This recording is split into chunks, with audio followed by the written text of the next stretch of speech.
If you're talking, John, we can't hear you. You're muted.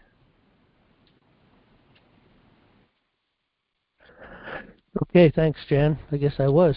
All right. Welcome to National Liberty Alliance's weekly call. Today is Monday, March 2nd, 2026. We broadcast live every Monday from 9 p.m. to 11 p.m. Eastern Time. If you're listening in on Rumble or YouTube and you would like to ask a question or make a comment, you can go to nationallibertyalliance.org and click on our weekly call for instructions to join us live by phone, app, or browser. Please support our business partners. You can find their banners on the right side of the website, of which the proceeds go to support NLA's effort to save our republic. Also, please support NLA by donating $5 a month or more. Click on our donation tab on the top right side of the website. Okay, tonight's scripture reading, we're going to move from 1 Peter we were reading, and I think we're going into chapter 4, but this week I just want to move to something else. We're going to look at Isaiah 45, because we do want to cover a subject matter tonight, and I think it might be appropriate to run this particular chapter of the Bible. So it'll be Isaiah chapter 45, read by Alexander Scorby. Let me see if I can find my place here.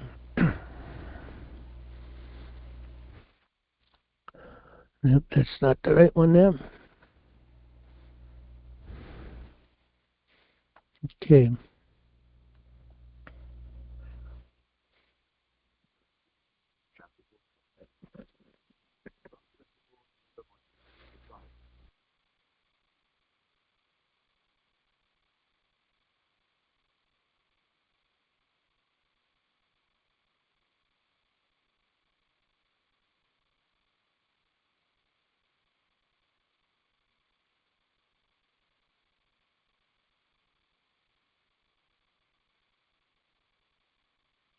I'm not hearing anything, John.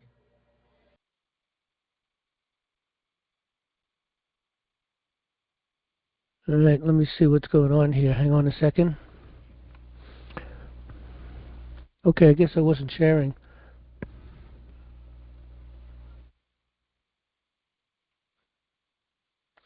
All right, am I coming through now? The sharing? The picture, no sound. Okay. All right, we'll go. I'll just click the sound now. Chapter 45.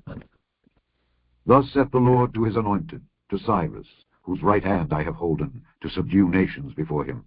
And I will loose the loins of kings, to open before him the two-leaved gates, and the gates shall not be shut. I will go before thee, and make the crooked places straight.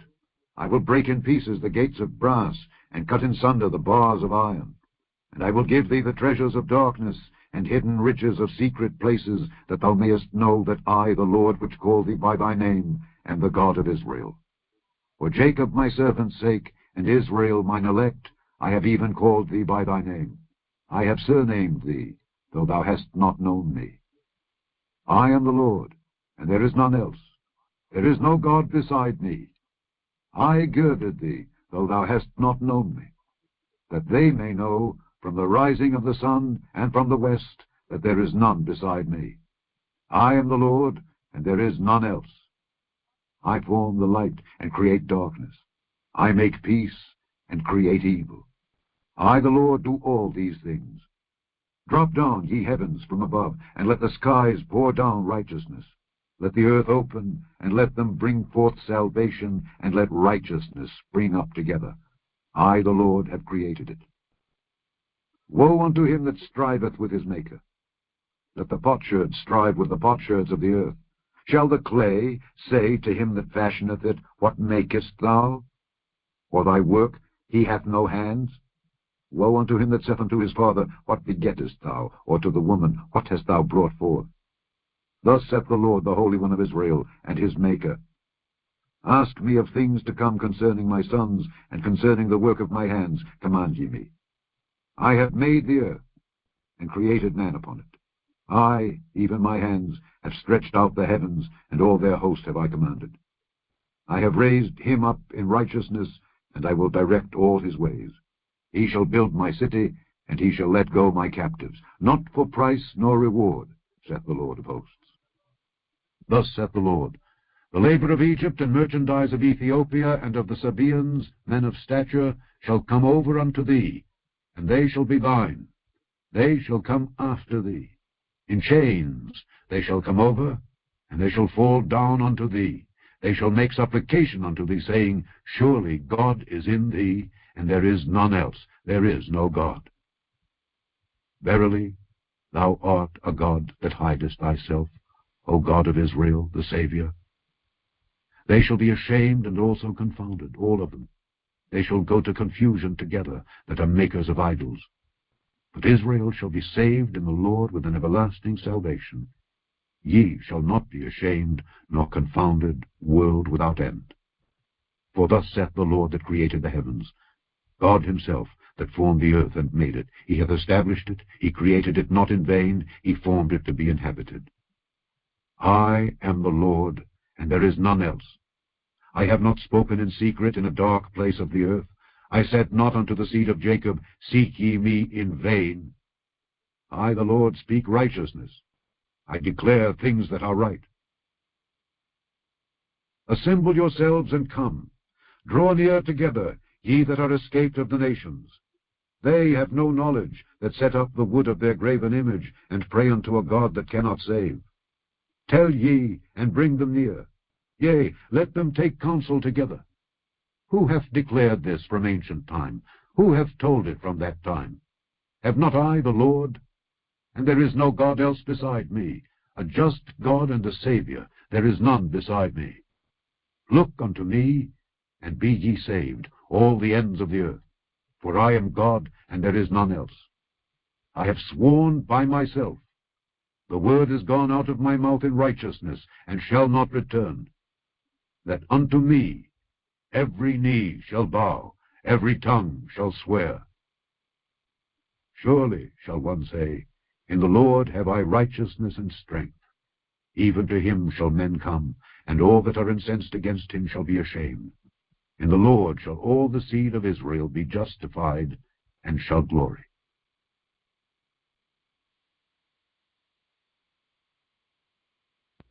Okay, by the way, the queue is open. Anybody wants to get into the queue, it's a *6 and a 1 if you're on a phone, and if you're on an Apple browser, should be a button to get into the queue. John? Yeah. You want to record it? Okay. I thought, wait, guess I was woken up. I guess I'm still half asleep. Hang on a second. Okay, I've been listening to some news here, and one of the things we wanted to do, we've been talking with, at least one-way street, with the administration, with Trump and his administration, sending a lot of information. A couple of things we had sent to him basically was to make the point, and hopefully he knew, but I think he did know this, but in any event, not knowing exactly what the president does know and what doesn't know, that indeed we are a Christian nation, and we also sent him information concerning actually it was 2 U.S. Supreme Court decisions that actually took the Bible out of school and also prayer out of school. And today, when you listen to the news and things that are going on, it's pretty disturbing on what's going on. So I want to play a couple of videos, and very short videos concerning the news of today, so to speak, and also maybe play a part of a memorandum that we had written. Actually, it's been recorded and put up on the internet, but it's also part of a memorandum concerning who we are as a people, that we're a Christian nation. And so let me play this first, this couple of short videos. Okay, we'll start with this one here.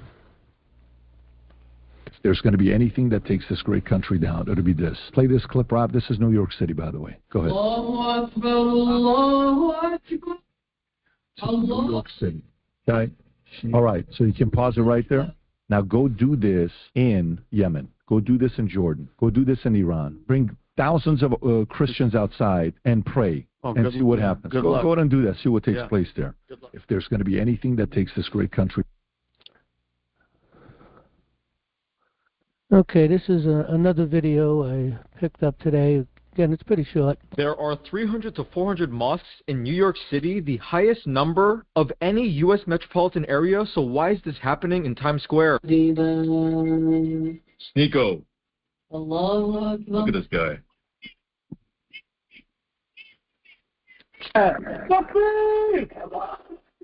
Oh, don't scare them, brothers. Relax.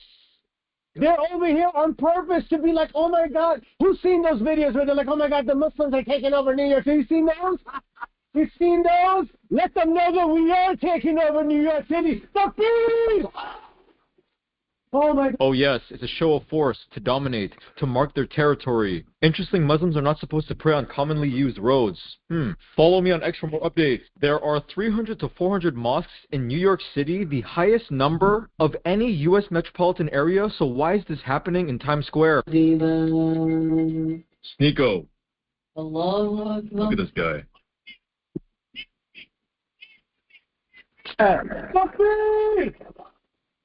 Oh, don't scare them, brothers. Relax. They're over here on purpose to be like, oh my God. Who's seen those videos where they're like, oh my God, the Muslims are taking over New York? Have you seen that? All right. Okay, Christianity is under an assault. It's been under assault for quite some time. They've removed the Bible from school. We are a Christian nation. Our founding fathers encouraged the Bible as in the schools. They couldn't, of course, require it. It was up to the schools, but schools did have the Bible in the school, and we did start the day off with a prayer, and we also we had the Pledge of Allegiance, which I'm hearing doesn't exist in schools no more, so we don't even have the Pledge of Allegiance. I was born and raised in New York City, and today in New York City, if you follow what's going on, let me see if I could find this info here. In Manhattan, Brooklyn, Queens, locals say that the Islamic call to prayer and adhan is now broadcast over loudspeakers 5 times daily, including in the early hours before sunrise. The move was presented as a clarification of existing rights for houses of worship, creating an unequal exemption for one faith. And of course, people have a right to worship any God they want. The Bible is clear that there is only one true God, and that no one comes on to the Father except through the Lord. But people again have that right. But to blast it into the streets and get away with it, we have a mayor down in New York City right now that is a Muslim. We have places in the United States that are going under Sharia law. I mean, that is really unconstitutional. That is really unlawful. And yet this is happening and going through. I did hear just recently, but I only heard this from one source, and it's not a source that I actually know, and I'm kind of hoping that maybe I'll hear this from other places. And we have sent information to Trump and his administration concerning this, that the Bible does need to get back into the schools. Not that we need religion taught in the school. That's not the point. No denomination should really have any kind of a control on what is being taught in a school, but just the teachings of Christ. That is the key, and who we are as a people. Because we have unalienable rights, and unalienable rights come from God. It's under the common law, and children should be taught, who we are as a people. I think I'm going to play just a short piece. I don't think I'm going to go too long on this. I think it's about 30 or 40 minutes long. I've cut part of it out already. So, of a memorandum concerning what our founding fathers had to say concerning Christianity, concerning the Bible in school, and what should be taught. But in any event, this idea with the Muslims in the streets, especially in New York City, I find it hard to believe, but speakers being blasted 5 times a week for a call to prayer, it's very disturbing to me. especially considering what God says, that He is the Lord God and that there is none other God beside Him. We just heard that read in Isaiah 45. But let me just play something short here. This is a memorandum. I don't know whether I just said this, but Trump had said, this is what I heard, and I only heard one source, and it's not a source I even know, and I hope it's true, that he does intend on getting the Bible back into school. And again, children learning to read through the Bible, learning to know who the king of our court is, the fact that we are under natural law. And if we don't acknowledge the creator of this universe, the Bible tells us, blessed is the nation whose God is the Lord. That's in Psalm chapter 33, verse 12. And again, the Lord told us that no man cometh unto the Father except through Him. Anyone that came before Him is as thieves, that He was the door. And again, the Bible is clear that the Bible says that God is the creator of this universe, the creator of all mankind. But let's see what our founding fathers have to say, and I'm not going to let this go too long, but it'll go for a little while, and then hopefully we'll open up for conversation. Let me see if I can find this, I think. Is this it? Okay, yeah, this is part of a memorandum. And the other thing is this. We have written a lot of papers to the United States Supreme Court. We've written papers to the federal judiciary. We've written papers to this administration. And again, we may be telling things to this administration that they already know, but we don't know that they know. But again, I am hearing things, not just about what I just said, but other things from other sources that it may very well be that they are listening to what we have to say. We don't expect that they should answer us. We did this with presentments as coming from the Unified United States Common Law Grand Jury. And but now we've sent things to the federal judiciary. They didn't seem to respond at all. And we've sent papers to the United States Supreme Court. And there's a doorkeeper at the United States Supreme Court. And they keep rejecting our papers. I would like to pursue some of the things that we've sent to the United States Supreme Court, but the only way we're going to actually get it through and to make any kind of a real issue that we can really build upon, that they'd have to answer, is actually to file a case. And we'll talk about maybe some of the types of cases we'd like to file, but let's first listen to what our founding fathers have to say. I think I'm in a good place to start with. And again, I'll probably cut this short. I'm not going to let it go too long. But let's hear what our founding fathers had to say. This is a lead-in on a memorandum of law concerning Engel versus Vitale, which is the case that took prayer out of school. And after I'd written this, I found out a little later that actually it was a second case in the same year, right after this, that actually was the case that removed the Bible out of school. So at some point in time, I'm going to rewrite this memorandum. But nevertheless, it doesn't change the truth of the memorandum and the point and the position of our founding fathers and who we are as a people. So let's listen to them. This memo down and cast into the Bible. For if we fear that evil will prevail by teaching the truth to our children, we have fallen prey to Satan's lies, and evil will prevail. The devil has already accomplished this in our courts in 1934 via the Rules Enabling Act, because the people perished for lack of knowledge, because as children we did not learn the truth. And in our schools in 1963, as previously mentioned, whereas a consequence, the American Bar Association controlled, and the American Bar Association controlled Congress, relying on the ignorance of the people, without authority from the people, gave the United States Supreme Court the power to make rules of procedure and evidence for federal courts, whereas Congress cannot pass their vested powers to write legislation to the United States Supreme Court. But ignorance is bliss and eventually deadly.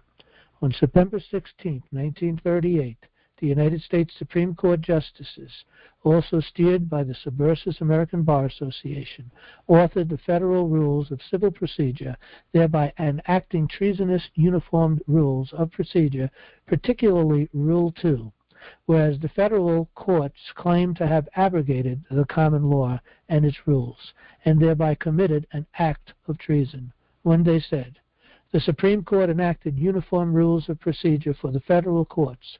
Under the new rules, suits in equity and suits in common law will group together under the term civil action, claiming that rigid application of common law rules brought about injustice. The devil's lie.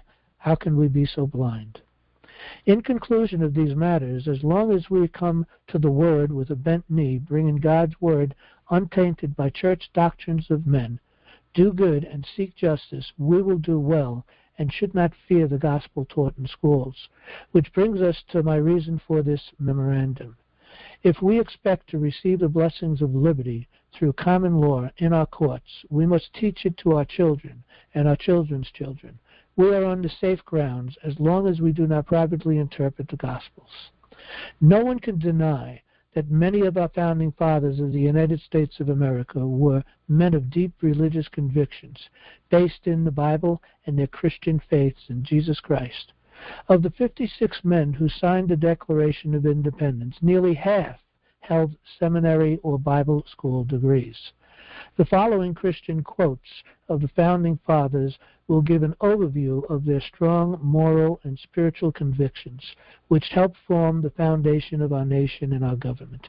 And if we do not teach our children that we are founded upon the Word of God, we will not be one nation under God, as we pledge allegiance to the flag each day when we were in school. Thomas Jefferson said, God, who gave us life, gave us liberty. And can the liberties of a nation be thought secure when we have removed their only firm basis, a conviction in the minds of the people that these liberties are a gift of God, that they are not to be violated but with His wrath? Indeed, I tremble for my country when I reflect that God is just, that His justice cannot sleep forever. I am a real Christian, that is to say, a disciple of the doctrine of Jesus Christ.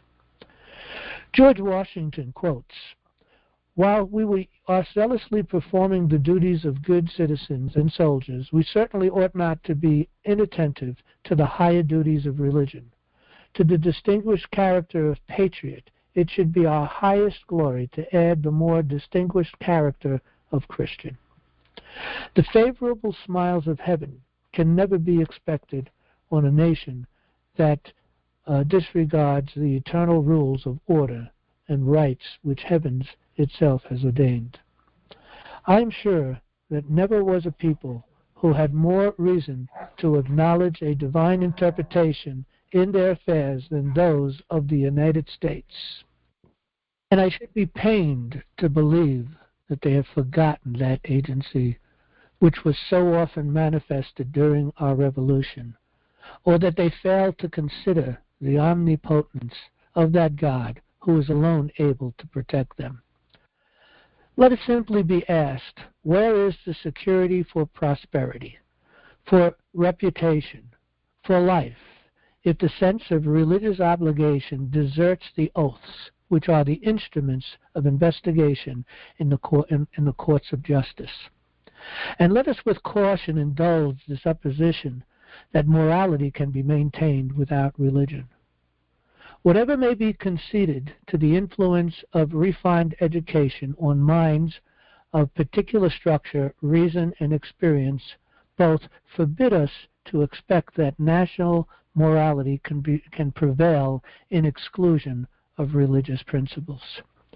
To substantively true that virtue or morality is a necessary spring of popular government. Benjamin Franklin quotes, the worship of God is a duty. Only a virtuous people are capable of freedom. As nations become corrupt and vicious, they have more need of masters. Nothing can contribute to true happiness that is inconsistent with duty, nor can a course of action comfortable to it be finally without an ample reward, for God governs, and he is good. Here is my creed. I believe in one God, the creator of the universe, that he governs it by his providence, that he ought to be worshipped, that the most acceptable services we render to him is in doing good to his other children, that the soul of man is immortal and will be treated with justice in another life, respecting its conduct in this.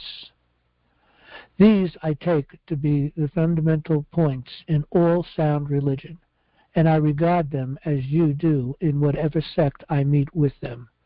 As to Jesus of Nazareth, my opinion of him you particularly desire. I think the system of morals and his religion, as he left them to us, is the best the world ever saw or is likely to see. James Madison quotes, "We have staked the whole future of American civilization not upon the power of government, far from it. We have staked the future of all of our political institutions upon the capacity of mankind for self-government, upon the capacity of each and all of us to govern ourselves, to control ourselves, to sustain ourselves according to the Ten Commandments of God. It is the duty of every man to render to the Creator such homage. Before any man can be considered as a member of civil society, he must be considered as a subject of the governor of the universe. Religion, or the duty we owe to our Creator, and the manner of discharging it, can be directed only by reason and conviction, not by force or violence." John Adams quotes, "Suppose a nation in some distant region should take the Bible for their only law book, and every member should regulate his conduct by the precepts there exhibited. Every member would be obliged in conscience to temperance, fragility, and industry, to justice, kindness, and charity towards his fellow man, and to piety, love, and reverence towards Almighty God. What a utopia, what a paradise would this region be!" The general principles on which the fathers achieved independence were the only principles in which that beautiful assembly of young gentlemen could unite, and these principles only could be intended by them in their address, or by me in my answer. And what were these general principles? I answer, the general principles of Christianity, in which all these sects were united, and the general principles of English and American liberty, in which all those young men united, and which had united all parties in America in majorities sufficient to assert and maintain her independence. Adams, in a letter to Thomas Jefferson, "Now I will avow that I then believe and now believe that those general principles of Christianity are as eternal and immutable as the existence and attributes of God, and that those principles of liberty are as unalterable as human nature and our terrestrial mundane system." Adams, in a letter to his wife Abigail, "The 2nd day of July, 1776, will be the most memorable epoch in the history of America. I am apt to believe that it will be celebrated by succeeding generations as the great anniversary festival. It ought to be commemorated as the day of deliverance by solemn acts of devotion to God Almighty. It ought to be honored with pomp and parade, with shows and games, sports, guns, bells, bonfires, and illuminations from one end of this continent to the other, from this time forward forever." John Hancock, "Resistance to tyranny becomes the Christian and the social duty of every individual. Continue steadfast and with proper sense of your dependence on God. Nobly defend those rights which heaven gave, and no man ought to take from us." Patrick Henry, "It cannot be emphasized too strongly or too often that this great nation was founded not by religionists, but by Christians, not on religion, but on the gospel of Jesus Christ. For this very reason, peoples of our faiths have even afforded asylum, prosperity, and freedom of worship here. John Adams quotes, "Our Constitution was made only for a moral and religious people. It is wholly inadequate to government of any other." Statesmen, my dear sir, may plan and speculate for liberty, but it is religion and morality alone which can establish the principles upon which freedom can surely stand.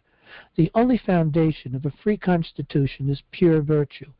And if this cannot be inspired into our people in a greater measure than they have it now, they may change their rulers and their forms of government, but they will not obtain a lasting liberty. They will only exchange tyrants for tyrannies.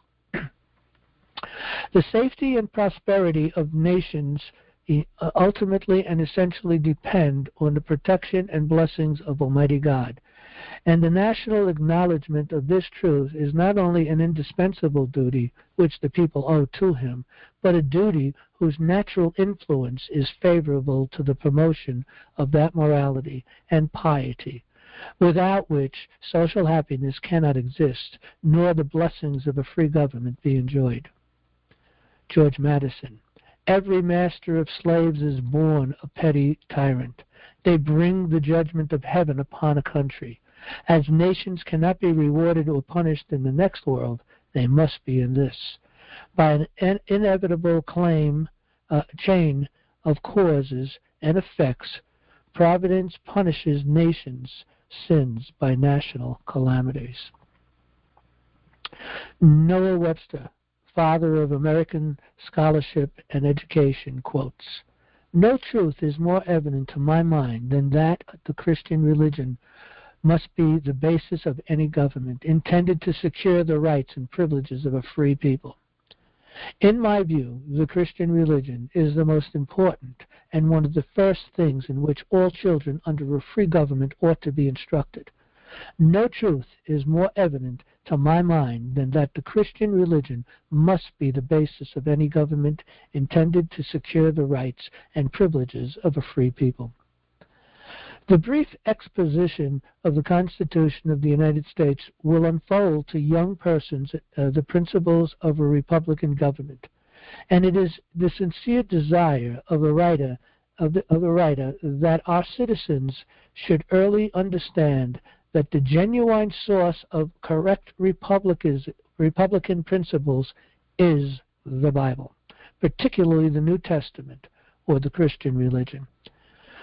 The religion which has introduced civil liberty is the religion of Christ and his apostles, which enjoined humility, piety, and benevolence, which acknowledges in every person a brother or a sister and a citizen with equal rights. This is genuine Christianity, and to this we owe our free constitutions of government.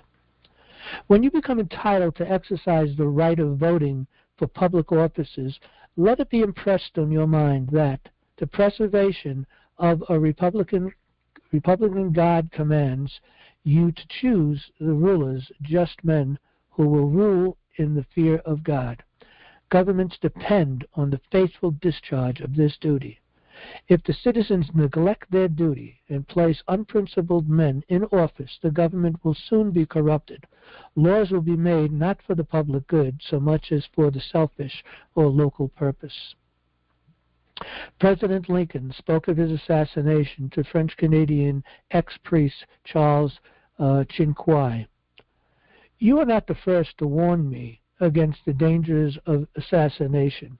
My ambassadors in Italy, France, and England, as well as Professor Morris, have many times warned me against the plots of the murderers which they have detected in those different countries.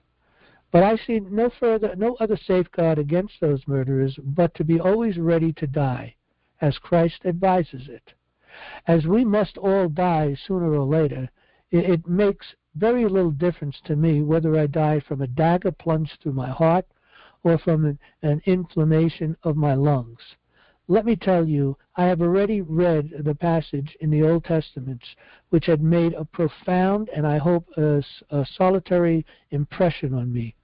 Here is that passage, Deuteronomy chapter 3, verse 22.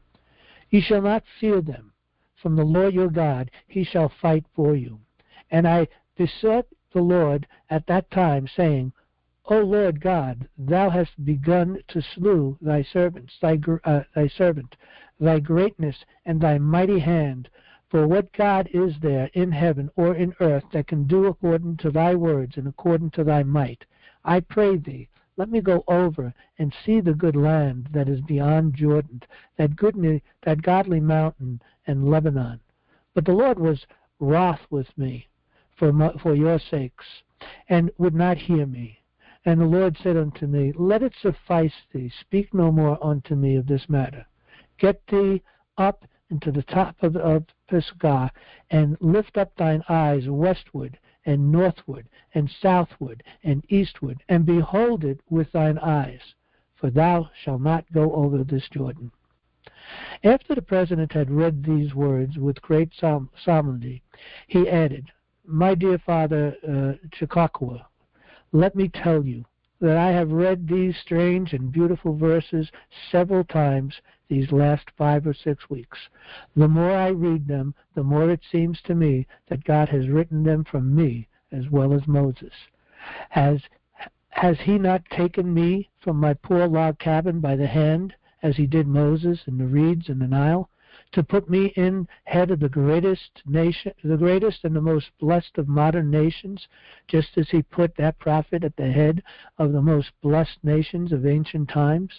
Has not God granted me a privilege which was not granted to any living man when I broke the fetters of 4 million of men and made them free? Has not our God given me the most glorious victories over our enemies? Are not the enemies of the Confederacy so reduced to a handful of men when they compared to what they were 2 years ago, that the day is fast approaching when they will have to surrender? Now I see the end of this terrible conflict, with the same joy of Moses at the end of his 40 years in the wilderness. I pray my God to grant me to see the days of peace and untold prosperity which will follow this cruel war, as Moses asked God to see the other side of Jordan and enter the promised land. But do you know that I hear in my soul as the voice of God giving me the rebuke which was given to Moses? So America was born when we, the people, discovered that rights come from nature's God and decided it was high time for men to rise up and to secure these rights at any cost, because it was the right thing to do. And that the governor of the universe is to rule American courts. Thus began the radical shift in political thought. Individuals are not given rights by governments or kings. The power of that government or king must be justly derived from the consent of the governed. Rights would no longer be given to the people by the government. The government would be given limited powers from the people. America would be a land of freedom and opportunity with minimal government intrusion. A limited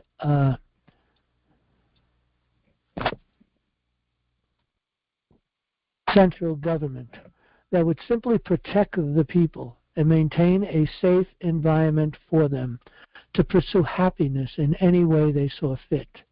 And so the resolve of our founders was to free the people from tyranny in the 13 and now 50 United States.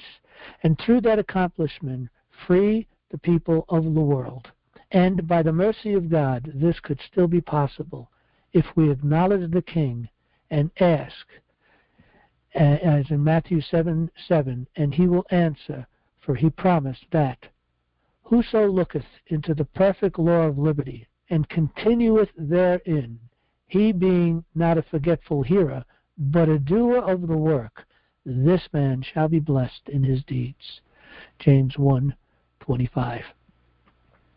In this fashion, the United States of America was sanctioned by God and founded upon common law, which are self-evident truths in that all men are created equal, being endowed by their Creator with certain unalienable rights, and that among these are life, liberty, and the pursuit of happiness, that to secure these rights, governments derive their just powers from the consent of the governed, and no man is greater than another, whereas we read in the Declaration of Independence, when in the course of human events it became necessary for one people to dissolve the political bands which have connected them with another, and to assume among the powers of the earth the separate and equal stations to which the laws of nature and nature's God entitle them, a decent respect to the opinions of mankind requires that they should declare the cause which impelled them to the separation.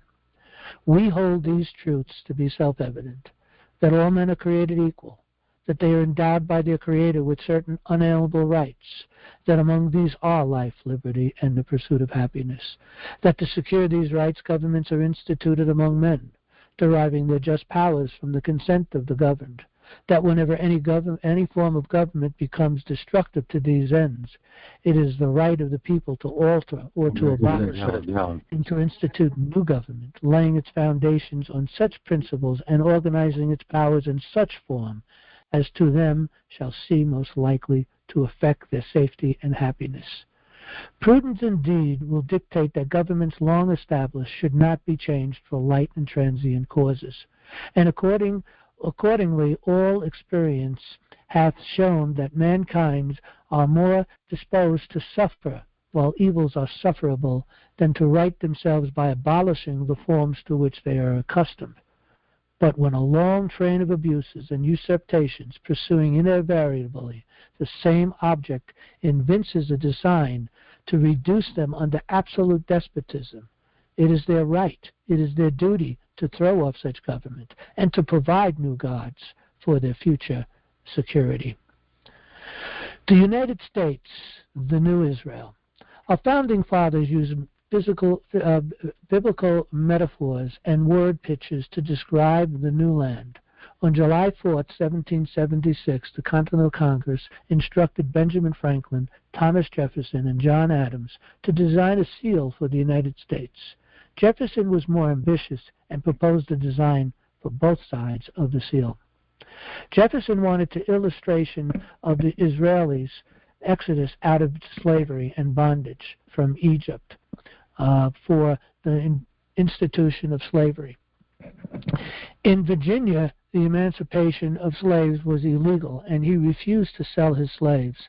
Therefore, Jefferson fought unsuccessfully to change the repugnant law in Virginia, twice as legislator and once as governor.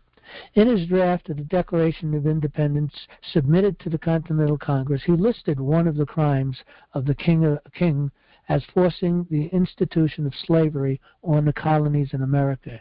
In this draft, he described slavery as a cruel war against human nature itself, violating its most sacred right of life and liberty. For the backside of his seal, Jefferson proposed an illustration of Hengist and Horsa, 5th century Saxon warriors from Germany. They came to England as mercenaries to help the Briton tribe defend themselves against the rival tribes of the Picts and the Scots.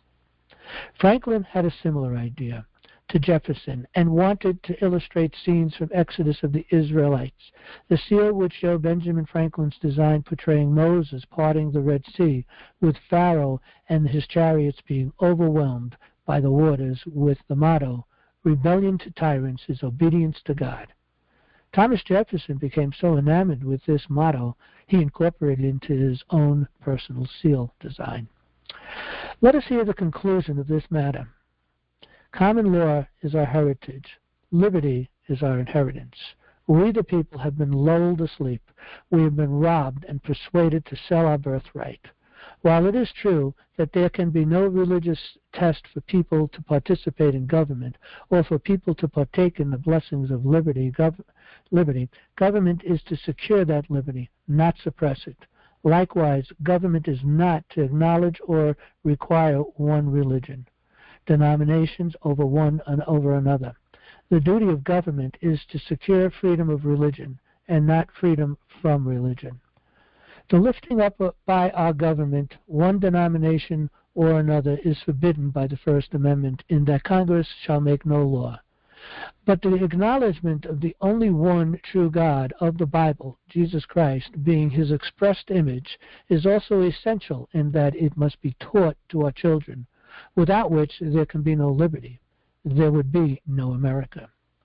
It will be up to the people within their respective county committees of safety to restore prayer and the Bible in their school. We must resist all denominational teaching of the Bible in the classroom. The Bible should be used as a history book concerning our King of the Court, our heritage, our morals, and our law. God warned us in Hosea chapter 4, verse 6, "My people are destroyed for lack of knowledge." Let us therefore embrace and respond to 2 Corinthians 7, verse 14, where God said, "If my people, which are called by my name, shall humble themselves and pray and seek my face and turn from their wicked ways, then will I hear from heaven, and I will forgive their sins and will heal their land." Or if we reject God as King, he warned us in 1 Samuel 8, saying in an allegory, "This will be the manner of the king that shall reign upon you. He will take your sons and appoint them for himself, for his chariots, and to be his horsemen, and some shall run before his chariots. And he will appoint him captains over thousands, and captains over 50s, and will set them to ear his ground, to reap his harvest, and to make his instruments of war and instruments of his chariots. And he will take your daughters to be confectionaries, and to be cooks, and to be bakers. And he will take your fields and your vineyards and your olive yards, even the best of them, and give them to his servants. And he will take the 10th of your seed and of your vineyard, and give it to his officers and to his servants. And he will take your menservants and your maidservants and your godliest, youngest men and your asses, and put them to his work. He will take the 10th of your sheep, and ye shall be his servants, and ye shall cry out in that day because of your king, which ye shall have chosen, and the Lord will not hear you in that day. Shall we continue being reigned over by Leviathan, the prince of this world, or will we come to acknowledge the truth, and by the mercy of God, motivated by honor and mercy and a desire to restore justice as King of the courts, King of our courts? Such was the driving force of our founding fathers, and the fathers of justice is God. Now, if it be God's will that nations will be brought to justice in time, of which chapters Isaiah 14, 26, 27, and Daniel 7 proclaims, then nations will be brought to justice in this world. The history and formula of rule by justice is found in the Bible, upon which our founding fathers built the United States of America. Any who deny this fact are simply ignorant of American history, the structure of our government, and our courts. This brings us to the questions. Can the spiritually tattered people of today bear the truth? The very meaning of the word justice is synonymous with virtue, according to both Black's and Bouvier's law dictionaries, with virtue being the attributes of God. Therefore, you cannot find just law without first finding a just creator, whom our founding fathers found between the books of Genesis and Revelation. And so it follows that if a nation is to be just, an acknowledgement of that sovereign creator who said, "All the earth is mine, all that is born is mine, all that is under the heaven is mine, all souls are mine, all silver and gold is mine, vengeance is mine, I will repay, must prevail." And then, and only then, with a bent knee, will we have our courts with liberty and justice for all. It is upon that rock, via the Declaration of Independence, that America was built. If we continue to ignore that rock, America will be no different than any other nation. This brings us to the promise of God, whereas he said in 2 Corinthians Chronicles chapter 7, verse 14, "If my people, which are called by my name, shall humble themselves and pray and seek my face and turn from their wicked ways, then will I hear from heaven, and I will forgive their sins and will heal their land." And only then will justice prevail, which no tyrant can overthrow. This was agreed upon by our founding fathers, as quoted earlier, where Benjamin Franklin said only a virtuous people are capable of freedom. And in 1798, John Adams reiterated that, where he said, our Constitution was made only for a moral and a religious people. It is wholly inadequate to the government of any other.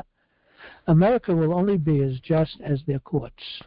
Once we humble ourselves and realize that we own no property, not even our bodies and souls, and that God has entrusted us, not government, to be the stewards of his property, namely our bodies and our souls. Therein is found the unalienable rights. A nation founded under that premise can never falter or succumb to tyrants so long as they continue to rest upon that rock. A court whose bench belongs to that king will prevail. And as the walls of Jericho fell at the sounding of the trumpet, which is the voice of God, so shall the walls of injustice fall by the sounding of our natural law truth in the king's court. If God can speak into being all things, surely his words of justice will silence the opponents of justice. In conclusion, only the people can restore our nation under God, one nation under God. And for this reason, among many others, we are encouraged in teaching people how to learn to have government by consent through committees of safety. 2 Corinthians chapter 3:17, where the Spirit of the Lord is, there is liberty. Call upon me in the day of trouble. I will deliver thee, and thou shalt glorify me. Psalms 50:15. The time is now near at hand, which must determine whether Americans are to be free men or slaves, whether they are to have any property that they can call their own, whether their houses and farms are to be pillaged and destroyed, and themselves consigned to a state of wretchedness from which no human efforts will deliver them. The fate of unborn millions will now depend upon God, on the courage and conduct of the people of these United States. A nation, well-informed men who have been taught to know and prize the rights that God has given them, cannot be enslaved. It is in the region of ignorance that tyranny begins. Benjamin Franklin. God who gave us liberty, God who gave us life, gave us liberty. Can the liberties of a nation be thought secure when we have removed their only firm basis? A conviction in the minds of the people that these liberties are a gift of God, that they are not to be violated but by his wrath. Indeed, I tremble for my country when I reflect that God is just, that his justice cannot sleep forever. Thomas Jefferson. The reason Christianity is the best friend of government is because Christianity is the only religion that changes the heart. Thomas Jefferson. It is impossible to rightly govern a nation without God and the Bible. George Washington. The Bible commands us to train up a child on how he should walk, and when he is older, he will not depart from it. Will we train our children so? Only the people, through committees of safety, can return the Bible to the classroom. And if we don't, our posterity will not know the Creator and the blessings of liberty, and it will be lost forever. Therefore, if we expect to receive the blessings of liberty, we must acknowledge him and understand that the morals and principles and precepts contained in the Scriptures ought to form the basis of all of our civil constitutions and laws. All the miseries and evils which men suffer from vice, crime, ambition, injustice, oppression, slavery, and war proceed from their despising or neglecting the precepts contained in the Bible. Noah Webster. Conclusion. Engel versus Vitale must be overturned because it is repugnant to who we are as a people and destructive to our common law republic. John 8:36. If the Son therefore shall make thee free, ye shall be free indeed. Okay. Let me shut some of this stuff down here. All right, we go back to the Magna Carta. The Magna Carta clearly was a paper written concerning Christianity, focusing in on the Bible. And of course, in the colonies, we've held those up as who we are as a people. And we extended that with the Declaration of Independence and the Constitution and the Bill of Rights, understanding and knowing that all rights come from God and not men. And once we lose that focus and that understanding, we indeed will and shall lose liberty. Or the enemies of liberty, the enemies of freedom have been in this nation for quite some time. The United States Supreme Court has abolished the common law in America and put us under civil law. They've abolished ultimately the Bill of Rights and put us under their rights as they decide and as they interpret them. And now today, we have this problem where people in the middle of the streets are worshiping Baal, calling to prayer for Baal. The Bible speaks of these things, and we need to return back to our roots. And if we do not return back to the roots, if we do not stand up for these things, down in New York City, they've totally ignored the law, and they ignore the law all the time. But particularly down in New York City, we have an individual who swore he did not make his oath, take his oath of office before the God of creation, but he swore on another Bible, another book, and that has nothing to do with who we are as a people. And now, again, we have some serious problems, and it's not just here in America. I was really surprised to find out how many thousands and thousands of people showed up down in Manhattan for that prayer in the beginning of these things, and how many mosques they are, in the places throughout America, and quite a few places, I don't know how many, that are under Sharia law. Again, we're losing who we are as a people. We're losing our heritage. Our children are being demoralized in schools. They're being taught things that are not true. They're not taking an oath to support the Constitution. The teachings that they're teaching in our school is demoralizing our children. Our children are being destroyed, and America is being destroyed in many, many different ways. So there is no oath to the republic for which it stands, one nation under God, anymore. When I was a child, every single day we said that put that oath to uphold this Constitution, and it is no more. So anyway, we need to do something about it. It's up to the people to fix this problem. We do want to write some papers and get it into the courts, and one of them is to overturn these different. There's particularly two court cases that actually took the law. Took the prayer out of school, and also took the Bible out of school, and again, as I mentioned, we had sent these papers to the United States Supreme Court, and the doorkeepers there have rejected it. We did go around them by sending them individually some papers to all of the Supreme Court, justices from other perspectives other than just going through the Supreme Court as far as filing of the papers as a presentment from the Unified United States Common Law Grand Jury. But there doesn't seem to be a response. We need to get this onto the record. So it's up to the people to help us to do this. It's going to cost us money to make the filing, to start down on the federal level and then work our way up to the appellate level and then into the United States Supreme Court.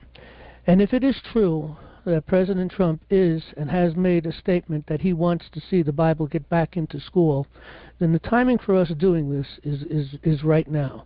This is a great timing. I don't know how long it would take to get up to the Supreme Court, but ultimately I think it would be rather quickly, at least to get to that point where we file it at the Supreme Court, because no court can hear, and this was our position when we filed the papers quite some time ago on a couple of these issues, that the federal district courts do not have the power or the authority to make any decision on these things. And neither does the appellate courts. Only the United States Supreme Court could make a decision on these things. And their proper decision is to overrule the decisions of the courts of the past concerning these problems. So, and this is not the only thing that we want to take to the courts. We want to take quite a few other things into the courts, but we're going to see how the people respond to this. It's going to cost us a few $1,000s to file these papers, and we're going to have to do it from the perspective of individuals, I think. And so we'll think about how we may approach that, and who might want to put their names onto this paper. But again, the Bible in the School is just one of many things that we want to really, bring into the courts for a decision.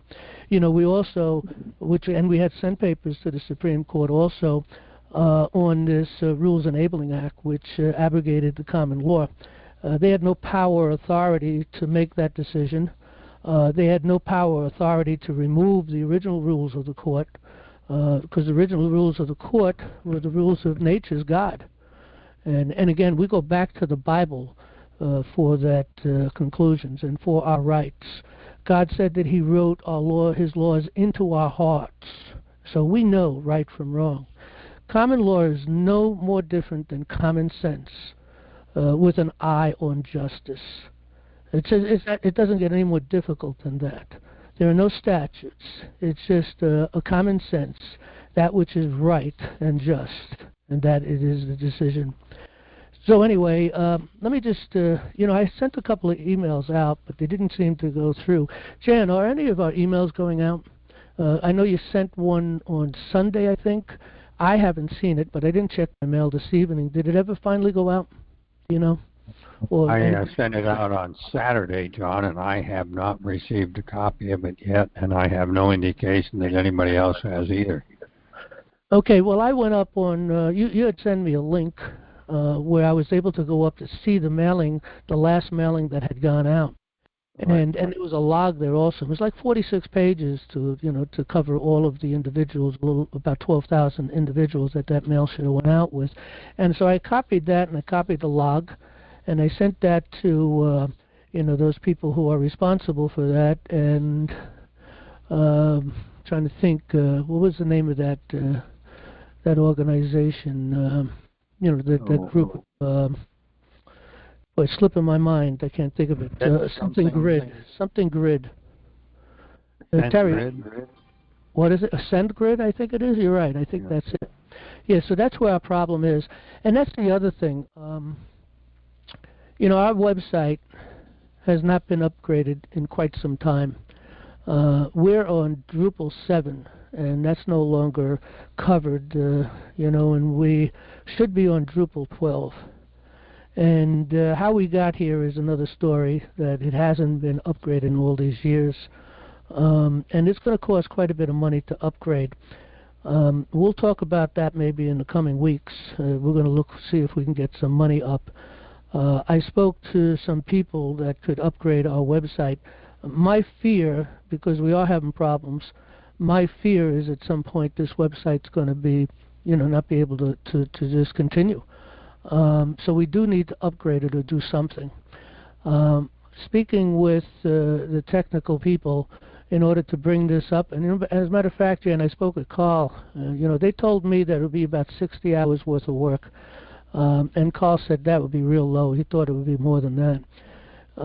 So it could be 60 to 80, maybe even 100 hours of work, and I'd imagine it's probably at least $100 an hour. So we're looking anywhere from $6,000 to $10,000 to bring our website up to grade to where it belongs. And we certainly don't want to lose our website with all the education that we have up here, all the courses that we have up here, all the information that people can learn to have government by consent. So that is something I want to be talking a little more about in the coming weeks, and see if we can't get something going. And maybe people can help us and figure out how we can pursue donations and do different things that we can get some money together in order to bring our website up to where it belongs.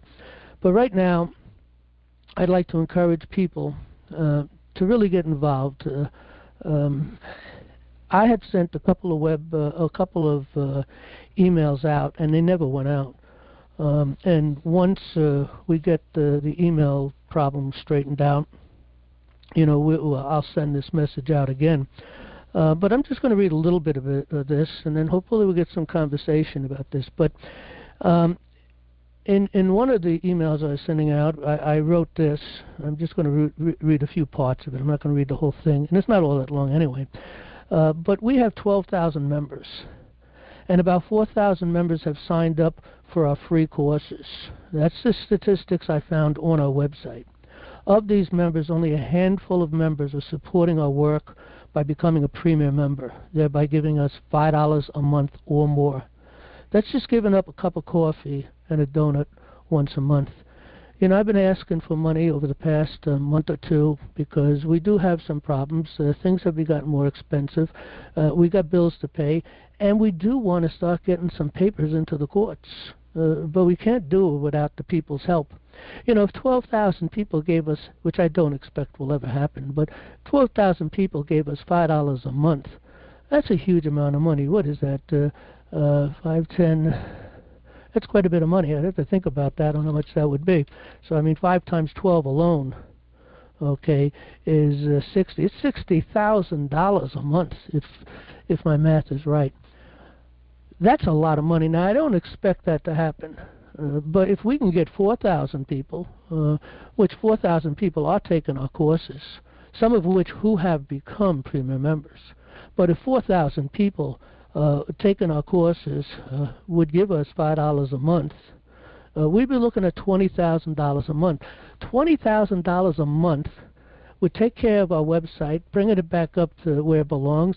We'd be able to file all the papers that we're looking to file from a different perspective other than through the Unified United States Common Law Grand Jury, but bringing it up through the ranks. And these are positions that they cannot really afford to not hear. I mean, they might do that, but maybe the president would put pressure on this. Maybe we'd get enough people to really see what's going on and what we're trying to get done, that the pressure would be out there, that something would be done, and that they have to make this decision. They got to back off. They do not have the power and the authority to do the things that they have done, and yet the people are ignorant to that. They don't know that. And I speak to myself first, of course, because I was just as ignorant as anyone else. But I've done the research. I've come to understand and realize what is going on. So we want to get the Bible back into school. We want them to acknowledge that the law of the land, being the laws of nature and of nature's God, and to open up our courts of justice, also known as courts of records. These people believe, they're true believers. They're taught this in school, which is subversion against the United States of America, subversion against the people, subversion against our founding documents. They teach the people in school that we are under Roman law, which brings us right to Babylonian law, the law of the city, to control the people, to enslave the people. They believe that. They believe that common law is the decision of trial court decisions. I mean, that is just totally self-serving.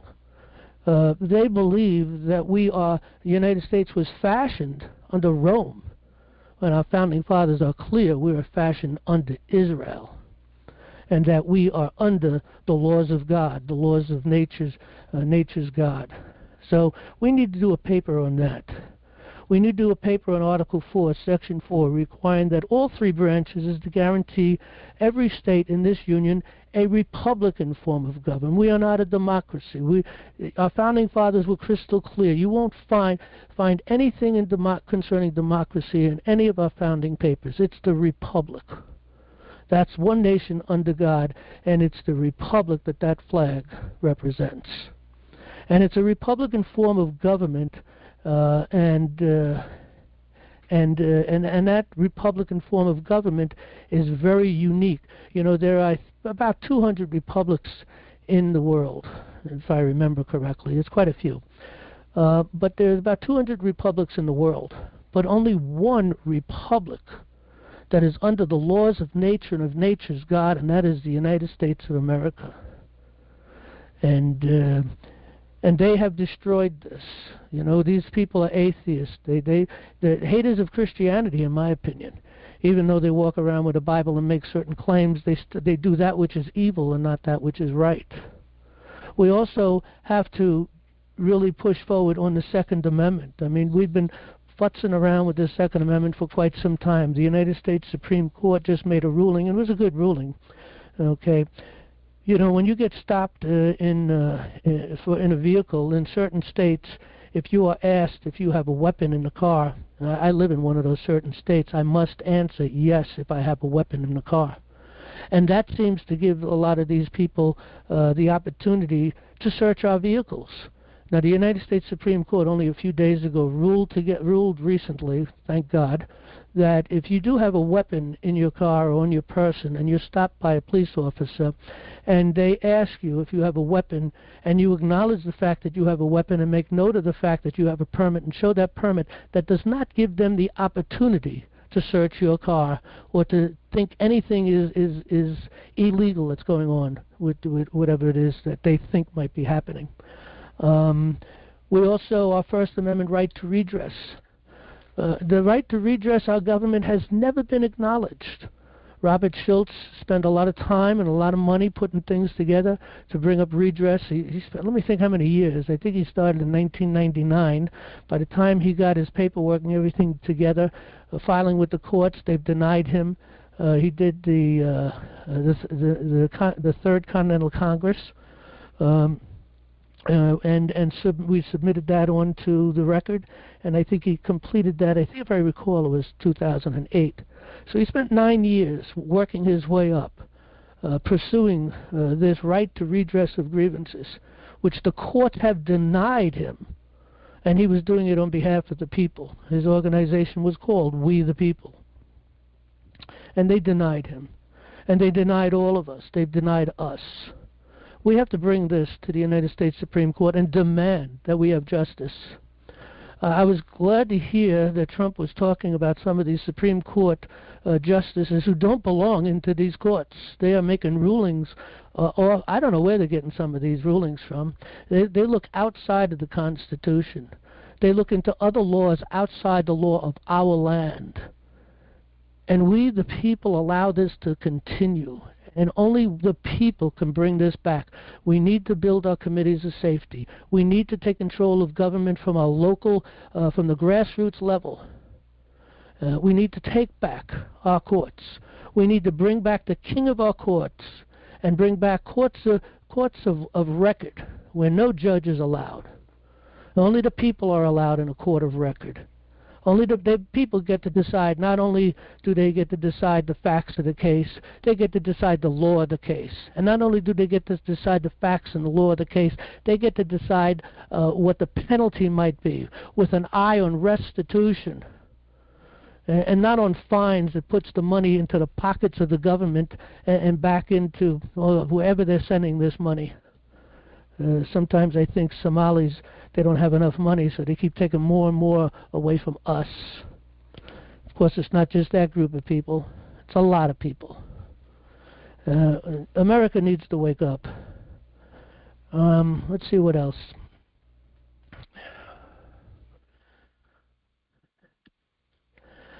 Well, I guess that is the main things that we need to fight. The Second Amendment, the First Amendment right to redress, Article 4, Section 4, requiring all three branches guarantee, a Republican form of government. And by the way, any oath before any other God other than the God who is the creator of this universe, which is no God at all other than the God of this universe, is not an oath taken. So that mayor down in New York City does not have the right to sit in that position. He has ignored our republic. He has ignored the law of the land. He has ignored who we are as a people, and they're bringing in conflict. And I know the pressure down in New York City is building up, and I don't know if this is going on anywhere else, but I'm just totally appalled about what's going on down in New York City. So anyway, we need money to do these things, so I'm asking everybody to go out there and click on our donation tab. We have to go professional. A friend of mine said, John, we got good news. I might have mentioned this before. I'm going to mention it again. We got good news. The good news is we got volunteers. The bad news is we have volunteers. Okay? In order to get the work done that we need to get done, we need to be professional. We need to pay people to do certain jobs. And so I'm figuring, I'm not sure the number of people we may need, but I don't know, half a dozen to a dozen. But we have to get people who are paid so that we can actually work on a lot of things. Because, you know, we do the best we can. Some of us who are retired put our all into it. Okay?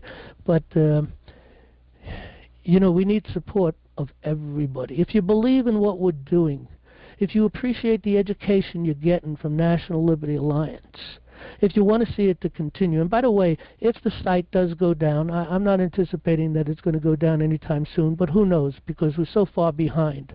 There were a couple of potential problems that were brought to my attention that I don't want to talk about on the live air here, but there were a couple of thoughts that does put us into jeopardy, and we could very well go down. And if we do go down, we'll do the best we can to get back up as soon as we can. But we will continue on Monday night meetings and address the problems in the situation and bring people up to par where we're at and what we're doing. But it's up to you to help. You know, again, you know, when National Liberty Alliance was brought to be, we never asked for a penny. Pretty much everything that was put together came out of my pocket, out of my savings, out of my retirement. And we went for quite some time. We started to put up courses. We left it for free. A couple of people said, hey, you should be trying to get money out of this. But, you know, I just wanted to get this information out. I figured people would just do what they had to do to figure this thing out to support us. You know, there's people all over the internet asking for money, and they seem to be doing very well. Lately, I've been asking for money because we're dying here, and we need to go professional. And I'm thinking that maybe if anybody, let's take for the court cases, we have 5 court cases. I don't want to do these all together. We got 5 particular course of cases. I'd like to go back to back to back, all 4 of them. I can write them up, each one of these cases in a week. We can file 1 a week for the next 5 weeks. But I need money to do that. So I'm thinking of, and I like people to think about this, talk about this. Let's have a conversation when we open the mics up. We'll open the mics up very shortly. But maybe if people give, anybody who gives $500 or more or $1,000 or more, those people will have the opportunity, if they want, to put their name on the paper for these cases. Okay? That's something to think about, and maybe that'll help people who have deep pockets to be able to do this. You know, we have one person who gives us $1,000 from time to time.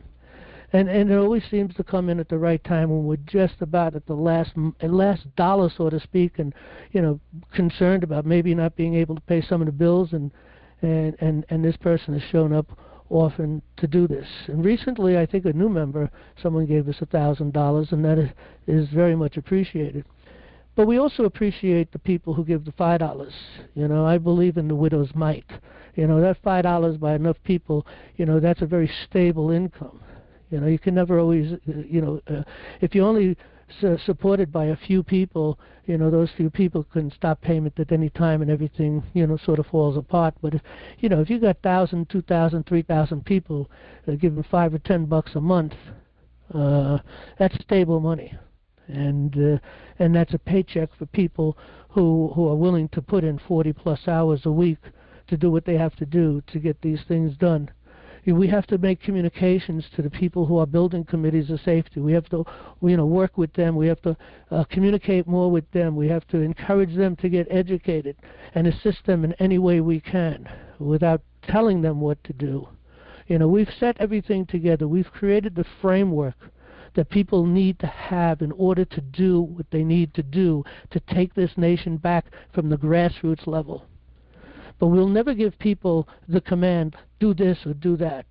And we encourage those people to come here and to ask questions of concern or anything we need. We'll give them whatever advice we can.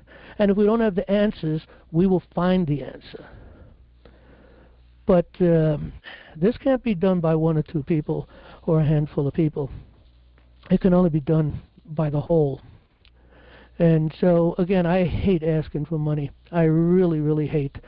But I have been hinting over the past months that people need to give more. And now I'm telling you, we really need this money. Maybe people can help us figure out ways, Maybe people have knowledge of how to figure out ways to make money to support this project that we have, which I personally believe is the most important project in America. What is more important than educating the people on how to have government by consent? What is more important than teaching the people who we are as a people? What is more important than going into the courts with power and with strength and demanding that they bring us back to who we are as a people? They took away our law. They took away our common law. They've taken away our courts. They've taken away our Congress. Look what Congress is doing. They're not doing their job at all. It's an abomination. And the presidency, the administration, has been the same problem until Trump came into office. You know, the things that Trump is doing right now to bring peace around this world, to get rid of all these drugs that are pouring into America and around the world and destroying and demoralizing people, and all of these, and the things that are going on in the Middle East, these things should have been done 40 years ago. We shouldn't have had to wait and to be destroyed. But it's always been part of the plan to destroy who we are as a people. And only the people can save America. Trump can return America back to us. He can fix everything the way it should be, and that's what he's doing. But the people, if they don't know how to have government by consent, if they don't know the Constitution, how can they require those who we put in power to know the Constitution? Because they don't know it either. And they do as they please. And our nation is being destroyed. And it's up to we, the people, to do something about this. All right. I guess I spent enough time on the mic. Hopefully we'll get some conversation on this. Hopefully there's people in the queue. I see a few people. Let's try to focus in on what we're talking about tonight. I know people, they come and ask a lot of questions and, on court cases or things they're doing legally, and we don't mind answering. We'll answer that if that comes up, but we're going to try to keep that short. I really would like to get a conversation on how we can do what we can do to try to get some money to do the things we need to do. And to get the people on the the people on the grassroots level, we have to feed them. We have to communicate with them. We got to keep them busy, because if there's anything I learned over the years, if you're not stimulating the people, if you're not having conversation with the people that are involved in whatever it is that they're involved in, they fall away. That's just the nature of things. They fall asleep and they fall away. We need to wake them up. We need to feed them. We need to encourage them. We need to give them information that will really, light their fire, so to speak, and get involved and do the things that they have to do. All right, let's take some questions here. We'll take the first one. It looks like Linda from Virginia. You got the mic. Go right ahead. Can you hear me? We can hear you. Go ahead, Linda. Okay. I've got an echo. I don't know. Does anybody have a mic open? I don't see anybody with a mic. Oh, before we do that, Jen, do we have any questions that came in? Well, actually, yes, I don't. Yeah. Do we? Okay. Go ahead. Let's take these questions first, and we'll go to you, Linda. Go ahead, Jen. Okay. The first question that came in this week was, has NLA never covered the doctrine of constitutional avoidance? The doctrine, I've never heard of the doctrine of constitutional avoidance.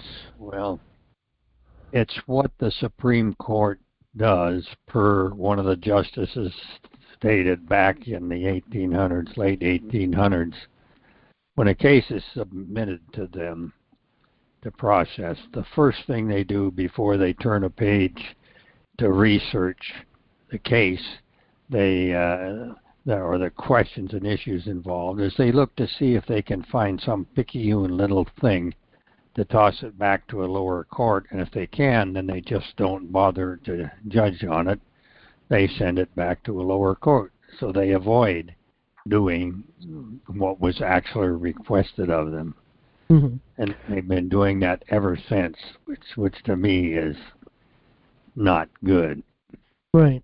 Yeah, I can't think of a particular case. I'm not denying that that's not true because I've heard of this myself also. I've never really, and I'm sure there are probably some cases that need to first go back down for a decision and back up if possible. But it is true. Look, this problem is with Congress. They are so divided. And look, we've been subverted so greatly by Congress themselves. I mean, just look what's been taking place just the past couple of weeks. My goodness, I just can't even believe what I'm seeing and hearing. But in any event, you know, Congress, and again, that brings us back to the people's problem. We put these people in power. And people don't realize that, okay, we put people in power, but we can take them out as quick as we put them in.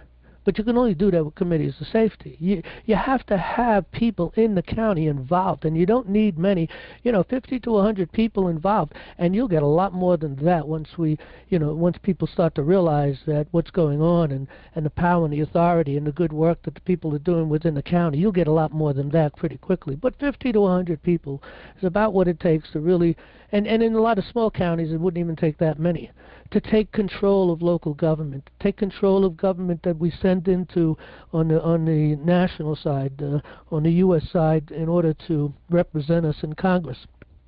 And these congressmen don't know the Constitution. They're not doing their job. They're so busy giving themselves money for all these things that they got going, instead of really doing their job. The impeachment, they should be impeaching. Every judge up there should actually be impeached because they're all guilty of subversion, every single one of them. But if they were doing their job and impeaching these judges once they stepped outside their authority and execute bad behavior, the Constitution is very clear that they could be impeached and removed in bad behavior. And bad behavior is going up against the Constitution, not doing their job and their duty. And that would be exactly what this question and concern is about also, the fact that they're kind of just kicking the ball back down the street.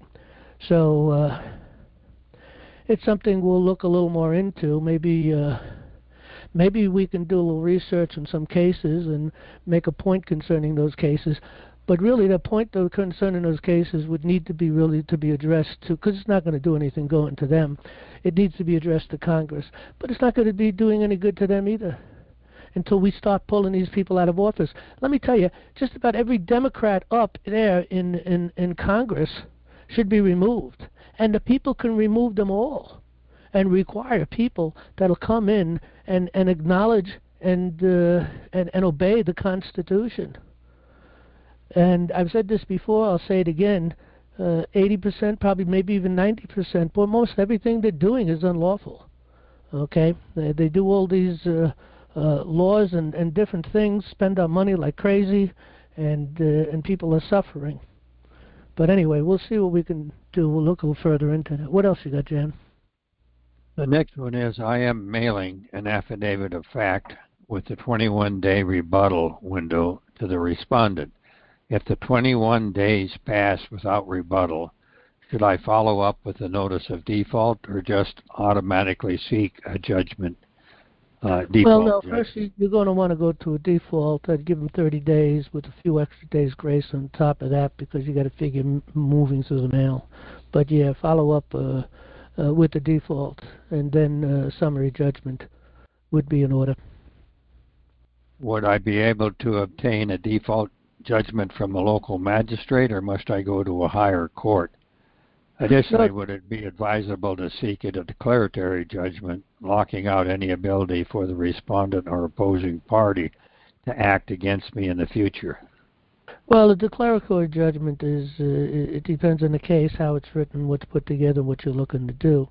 But whatever court you are in, whoever claims to have that authority, if you're in a court that has the power and the authority for and that would mean a judge or a magistrate judge. And actually, a magistrate judge, they give the magistrate judges the power of a judge. They're magistrates. They shouldn't be called a magistrate judge. They should be just called magistrates. And magistrates are the individuals that's supposed to be sitting in our courts of record that have no decision-making at all.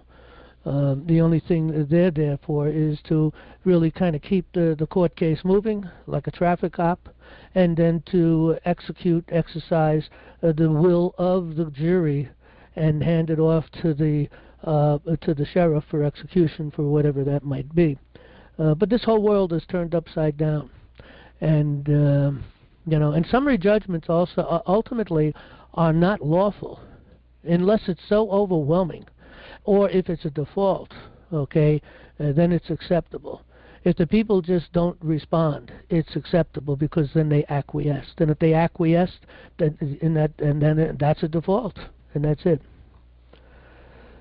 Okay, what else you got? Okay, the next question came from Linda, and you might as well get it directly from her, and that was the last question. Yeah, I saw that, and I haven't had the time to read through. I know she had sent some information concerning what she was doing, so I can't really respond too much to that, but maybe next week I can. But I don't know, Linda, if you want to make any points on that or any questions on that, go right ahead. But I haven't read the information you sent in yet. I did see the email, though. Okay, and with everything going on, I was going to keep this brief anyway. But it was just an update. I finally was able to do the injury part of it. For some reason, I had a really hard time with that, and I had to do research and everything. But it's not like I've been in a car accident or something, Right. or been seriously injured. So it was just difficult to put it into words, Yeah, I agree. In most cases, it is very difficult, and and again, it depends on who you're going up to and what the injury is, and so on and so forth. Especially if it's against the government. If it's against the government, it really can become very, very simple because a denial of due process is usually the problem. But in your case, again, I haven't read your email yet, but I did see it. But I don't know if you can hold off until next week. But unless you have something. No, I think I'm done except for damages, and that's going to be easy. You just put in a number. So I'm pretty much finished with it. But the damages are the injury.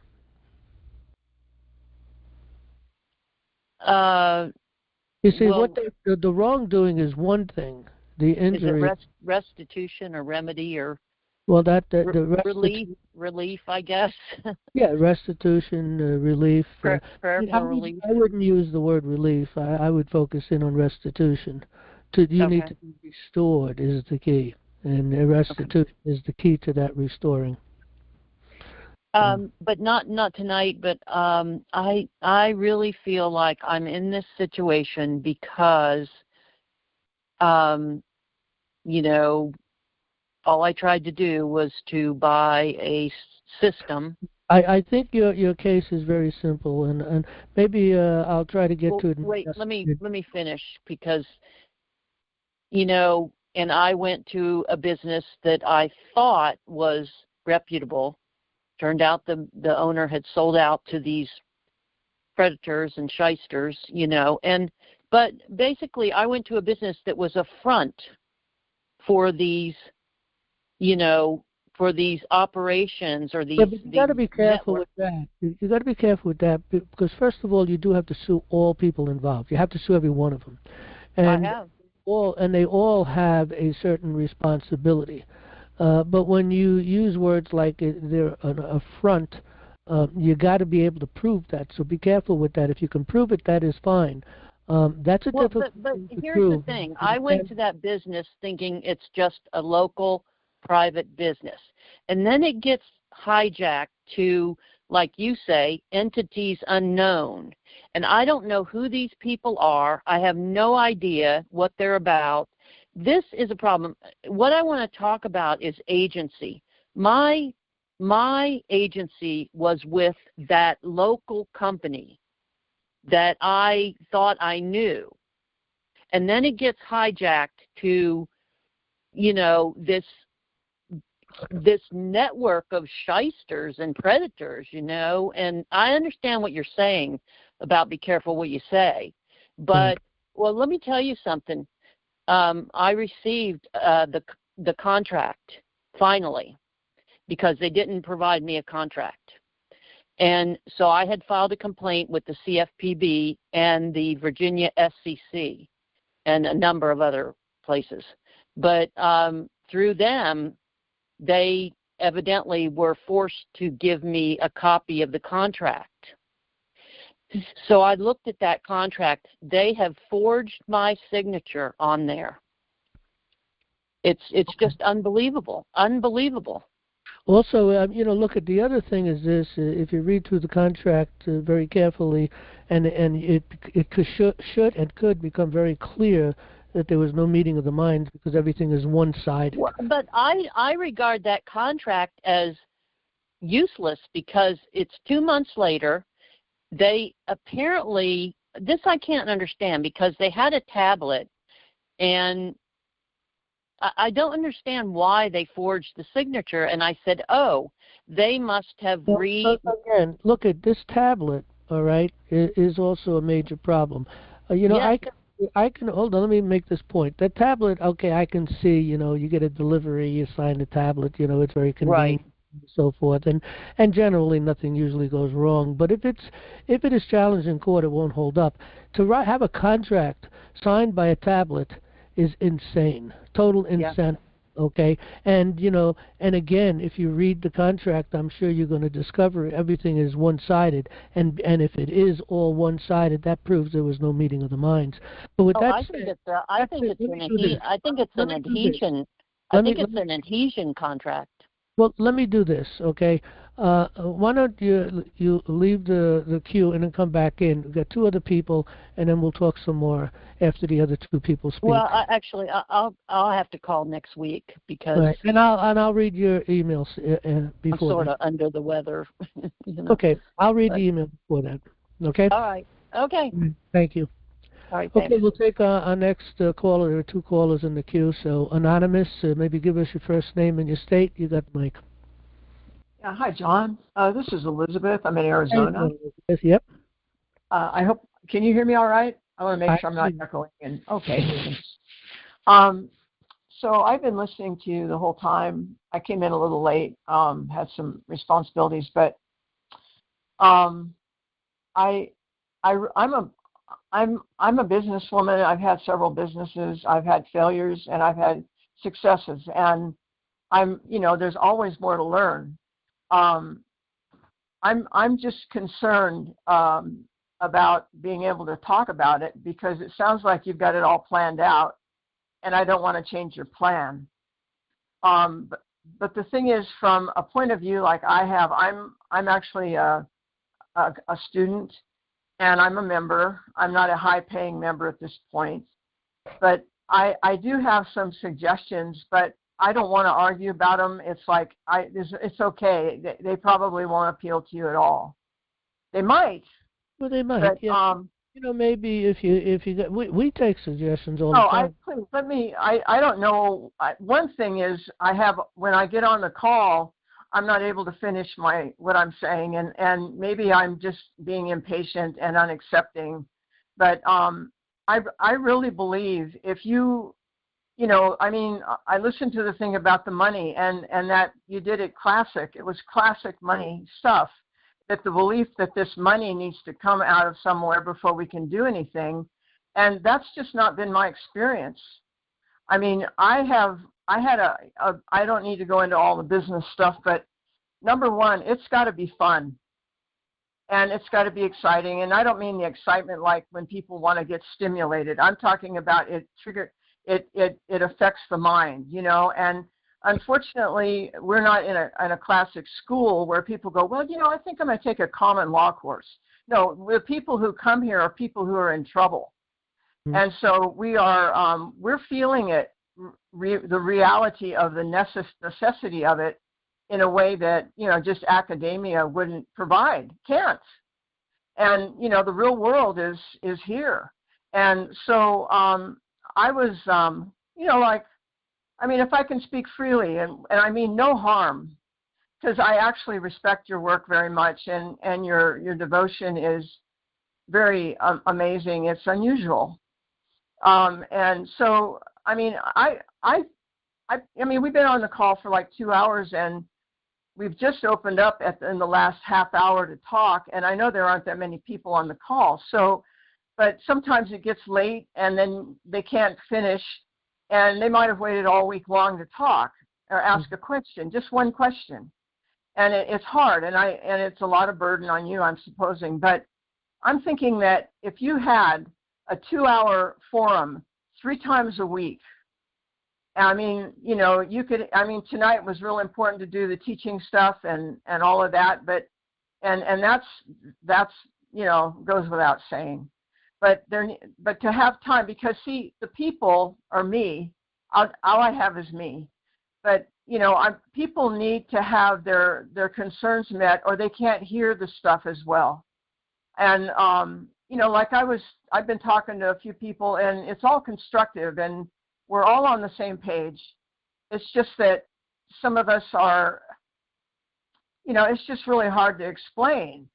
Just to grow out of this whole corrupt system.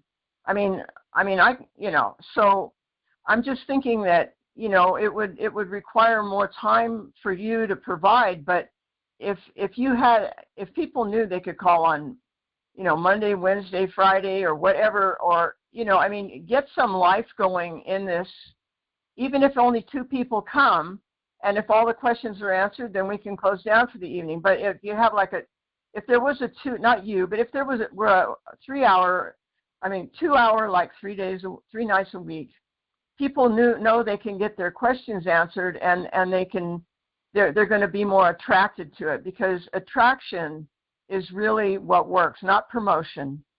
Mm-hmm. And you know, when I know how to market trucks. I know how to market trucks because it's common sense. And I mean, and it's like, but I did not work for my clients on an hourly rate because they would limit my abilities. They'd be overseeing it and all that. So I let myself do what I needed to do, and I built really great layouts of trucks. I did detail, you know, and I marketed trucks and then handed them over to the seller, and it worked out very well. But I had to spend a lot of time on what I was doing to do it the way so I knew it was complete. And, you know, I mean, it's just the detail of it, and it's developing a trust, and people, and it was word of mouth. And COVID just really smashed it all into pieces. But I'm just saying that it's, you know, I mean, just the feedback. I mean, you must get tired of this. I mean, just, well, you know, yeah. Let me just respond a little bit to some of the things you're saying, and I okay. What you're saying, and you know, I mean it in a good spirit. You know, yeah. Go ahead, please. Those people who are involved on a national level here, you know, we used to have meetings, and a lot of times we'd have meetings off the fly, and we had a great program that was destroyed, and I believe it was destroyed on purpose, and that was Skype. And that was taken over by Microsoft, and then they gave us some Pablum program, and one that really we couldn't even really trust. Not that we can trust Skype or anything else either, because they get their fingers into everything.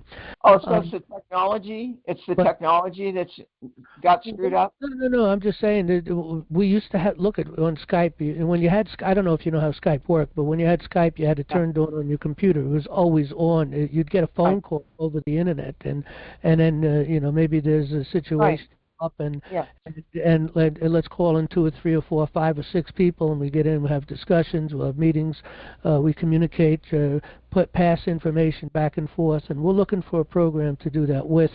Now, there are some other programs that we were talking just recently. I was talking with Terry, one of our national leaders, and I mentioned it to Jan, that maybe one of these other programs, I think it's called Discord, and maybe we'll do that and have some meetings through that.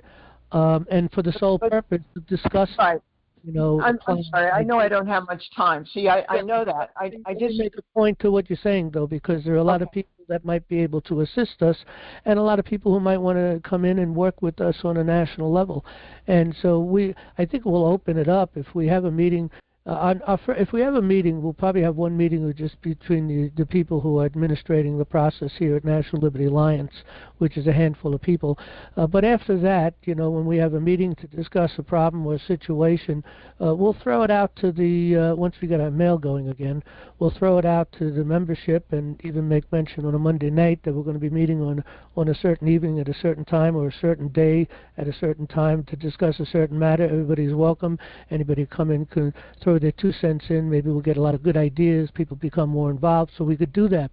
We used to do 3 hours, and that's a great idea. 3 hours. It became a little much, it became much, and you get done at midnight on New York on the East Coast. Right. But the other thing is I have tremendous amounts of things going on, and we also have a Bible study. And I dig deep into the Bible. When I bring my Bible study, I do a lot of homework, a lot of research to make sure. I'm saying though that I understand. I understand what you're saying. I'm just saying though that,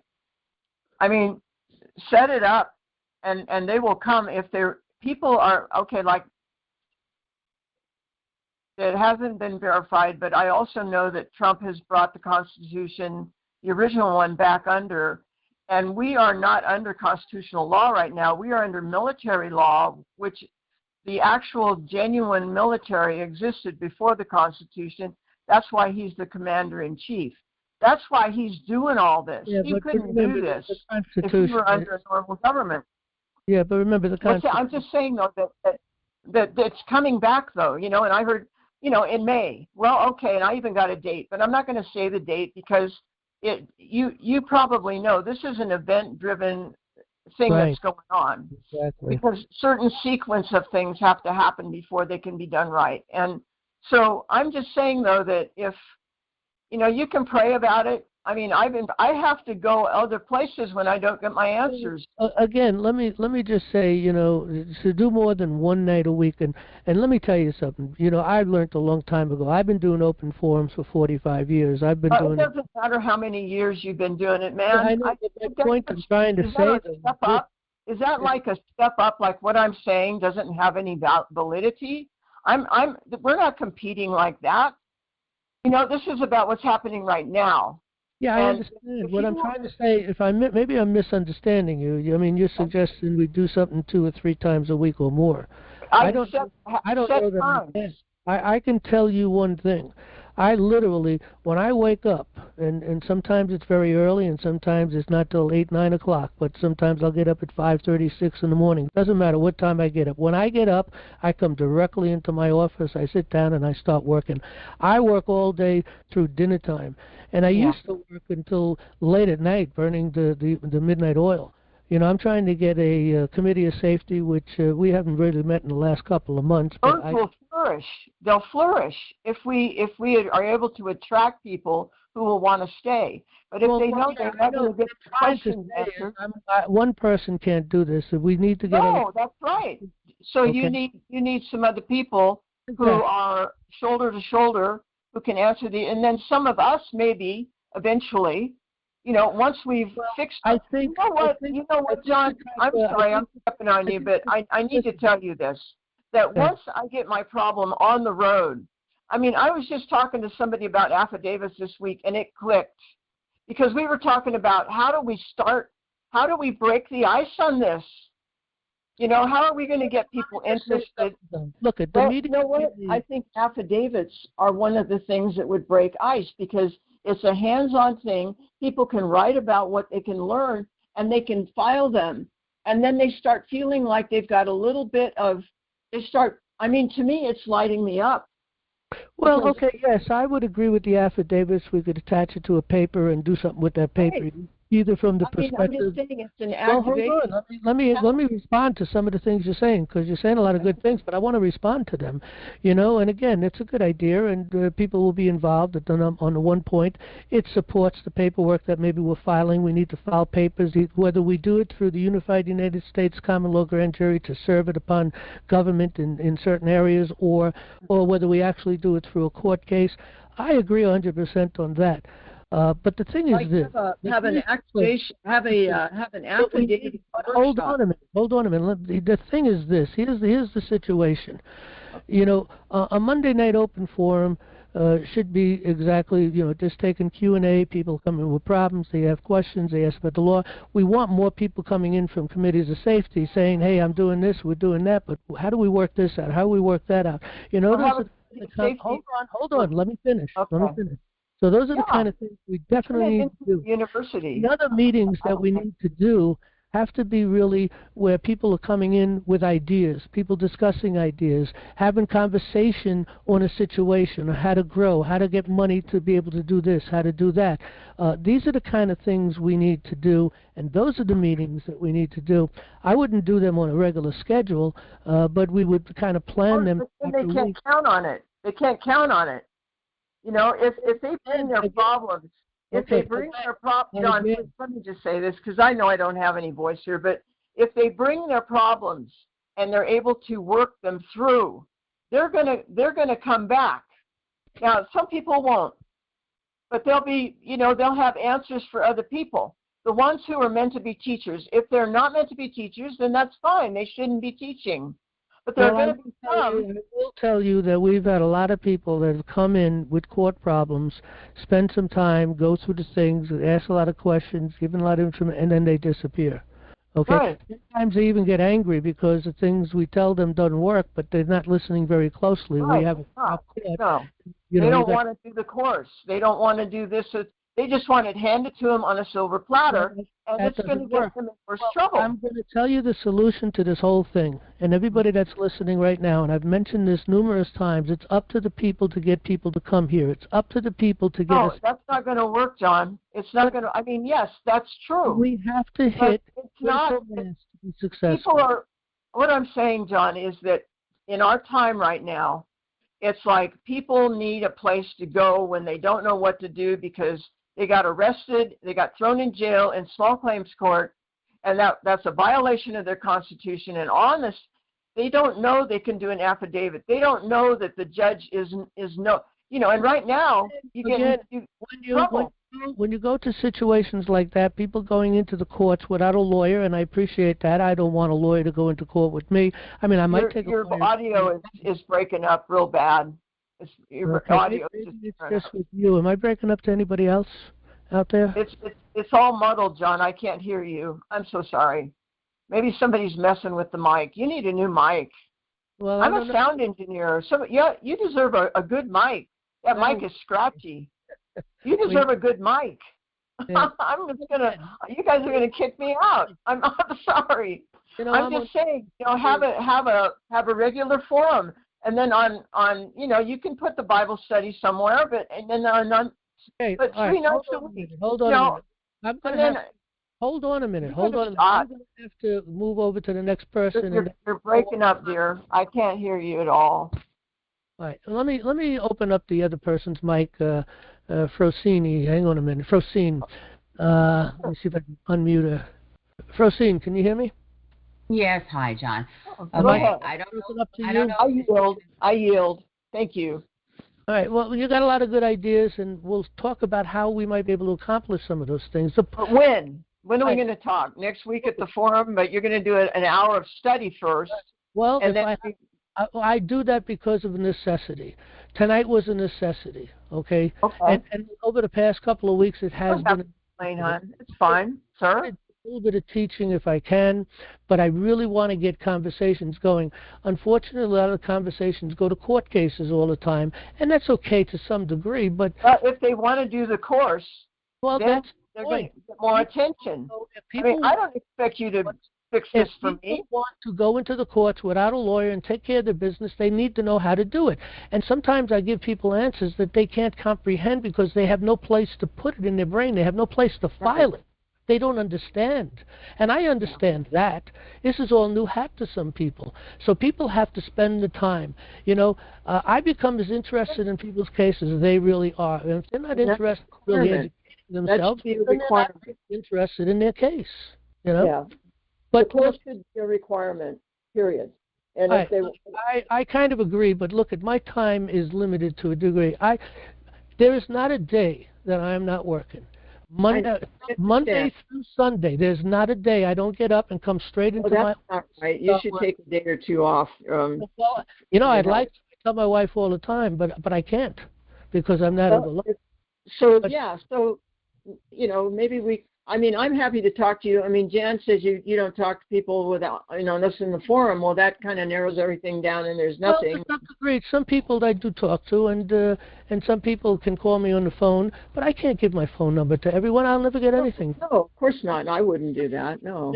A lot of email I can't even read. I mean, I may skim through it. I just haven't got the time, and that's why other people, Jan handles a lot of this stuff. Terry handles a lot of this stuff. Great. Yeah. And they do what they can, and I appreciate that. And we're not criticizing it. No, we're not criticizing it. I'm just saying I should yield and let this other friend, have. Let's wait all night. Probably. Maybe next week it could be a focus in on the things that you're thinking about and how we can do what we can do. And look I don't necessarily have to be at all these meetings. I mean, if there's certain things to be discussed and ideas to be done. We're all pretty smart, Once we get going, we might come back to you and say, hey, what do you think? Do you see anything here? Whatever. I'm sorry. All right. Well, let me take Frosine. Yeah. Thank you. Thanks for your patience, ma'am. I yield. Okay, Frosine, from New York, you got the mic. We'll take a little time to go over because it's late, but go ahead. What I think was what I took away from the conversation that was just had and what I wanted to say, so I'm going to combine those. Okay. I think that you're trying to accomplish a lot of great things that are very time consuming and complex and therefore take time, but also getting to what the previous caller was, I think, saying was that because there are some specific things, and specifically that people that come to this forum, generally what brings them is a desire for help with a specific issue. Of course, you're going to direct them to the course because that's the foundation that they need to understand, and then the questions that they might ask about their particulars would hopefully fit into that foundation. And be a lot quicker to answer. Huh? And be able to answer the problem or situation quickly because they'll have a framework to work with. But go ahead. Yes, you have a framework, but then you have a specific question, and then you need to ask questions like, well, how does, help me understand how my situation fits into that foundation. Like how can I apply it? Okay, they're not going to have all the answers just because they have the course. There's going to be specific questions. So that's one thing you're trying to do. Another thing you're trying to do is bring forth new legislation, new paperwork, address it to the Supreme Court, address it to here, and they require their own attention and detail. Okay? Another thing you do is a Bible study. So what I'm trying to say, another thing you're doing, and this is what I was thinking when I first hit the button to come on, was you want to restore prayer in schools, and rightly so, because talk about foundations, that is the foundation, right? And then from there would be the Constitution and the basis of it and so on. My point is, and I think the other lady's point is that enough time, and you're saying you don't have enough time, but we're going to have to find time, I think, if the solution requires it. So what is the solution? I'm suggesting that the solution is a breaking it out, these various parts, breaking it out, and focusing more heavily in this or that area. So, for example, make maybe Monday night, since people got used to that, more heavily based on like taking a portion of and this is just, first and foremost, pray, because I think you're trying to accomplish too much in too little time, and it's not adequate for people to be able to latch onto and to feel connected by, to take it further, like excited enough to take it further, but also to even feel sometimes that they got a workable solution. And therefore they become disillusioned, and then they're not going to be proponents of it because they didn't get enough out of it to get a successful outcome. So one is to get a successful outcome, and that requires that they have time to learn it. And that requires they have time to implement what they learned. They have to be held to. There has to be a little more time delving into the specifics to get them. Okay, like even break down your course. Like, okay, this section addresses that which you are telling me about. You need to go do that and come back next week and tell me what you learned. Or do it twice a week, like a touch base thing, like like Monday, and then a quick touch base thing for just that, just reviewing application of what was taught to within their own specifics, and say no more than 20 minutes or something, at least per person, no more than an hour maybe for the whole thing. So that would be the education part. And then, like the legislation and the application of the returning to the original intent and so on, that could take, a chunk of time, but separate, be the preliminary to because even that stuff that you're covering, the way it should be, doesn't actually help that much when people are, in some cases, when people are in situations that they come to you for, because they might have unfortunately and unknowingly did something that prevents them from taking advantage of that, because now they accidentally put themselves under the jurisdiction of the fraudulent current law, or legal system, I should say, and accidentally took themselves out of common law. Fraudulent legal system, but go ahead. Okay, you understand what I'm saying. So in other words, some people coming to you are coming to you with real tangible problems, and with the expectation that you may be able to help. And so the case that I'm making is to find a way to do that more fully, more completely, so that they get to a solution, and they don't leave necessarily frustrated because it was inadequate. And part of the reason why it was inadequate was because they didn't spend enough time, but they also didn't get enough time in a lengthy introductory thing. And then when you go for here, you can find that what you need there. Because your stuff covers a lot of ground, but not all of it applies. So for someone who's kind of frazzled, speaking from someone from experience, someone's really frazzled and kind of under the gun, figuratively in a sense, because of the legal system, it's just overwhelming to try to consider looking at the whole thing as a concept, and then say, okay, what parts of this apply to me when I have to be responding to something in a week?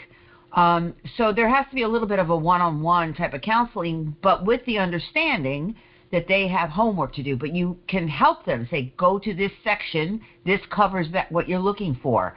And then they'll see, maybe they won't read everything right because they can't at that point, but they'll see how, wow, this section actually does address what I need, and they're loaded up as much as possible. They're not dispersed. Their attention and knowledge and attempt at knowledge isn't dispersed over 300 pages of stuff. It's focused in on the 50 pages that address their XYZ issue. But then that will be the excitement that I think this other lady was talking about, because then they see how it could work and they see how it could apply personally. So that's one thing. The education, restoring education in the school system, that should be its own thing. The religious stuff, which I know you go into more, and I like that you have an intro at the beginning, but not treat them all similar. They have to be, I think it's time to consider looking at everything you're trying to accomplish in a slightly different way, and absolutely pray about it first. Ask God, because what worked for 45 years ago might not be working now. And the other thing I was thinking when you first started asking, saying, our system's outdated. One, I don't quite understand why it's outdated. You said you didn't want to go into it. It's probably, because it's complex or whatever. And what I'm going to say might not apply. But when you were saying how you guys have to update your website and how costly and how this and that and the other thing. That's a frightening thing, because our website could go. Well, no, what I was thinking was, goodness, there's been a lot of advancements on how websites are made. I just don't know if you're familiar with that. Yeah, I am very familiar. We use Drupal, which is a structured process for website that gives us a lot of communications and emailing and all kinds of different things to create the courses, and it's all structural.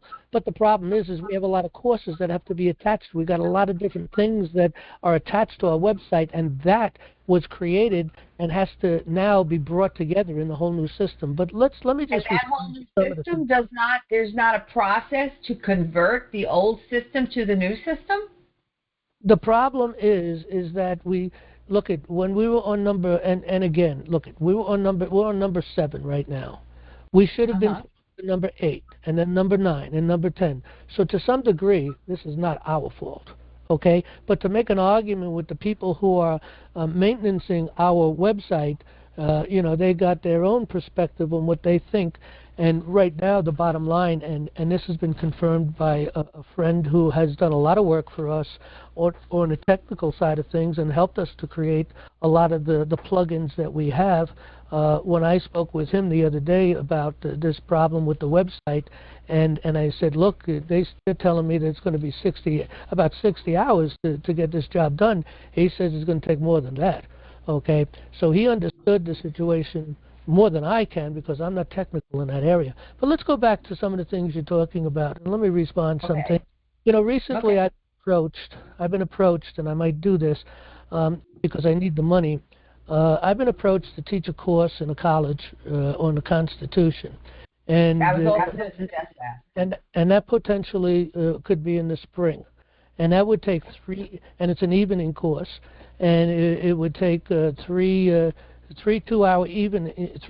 hours, 3 nights a week. Okay, I believe it's from 6 to 8. And I'm very much considering that for numerous reasons. Number one, it gives me an opportunity to talk to 30 or 40 people and really teach these people who are putting out real money to get a course. Yep. Okay, Yep. plus the opportunity to lead them to National Liberty Alliance. Now, that's a great opportunity, and it's an opportunity for me to make money so I can survive because I'm on very limited income, okay? And it's tough for me to survive.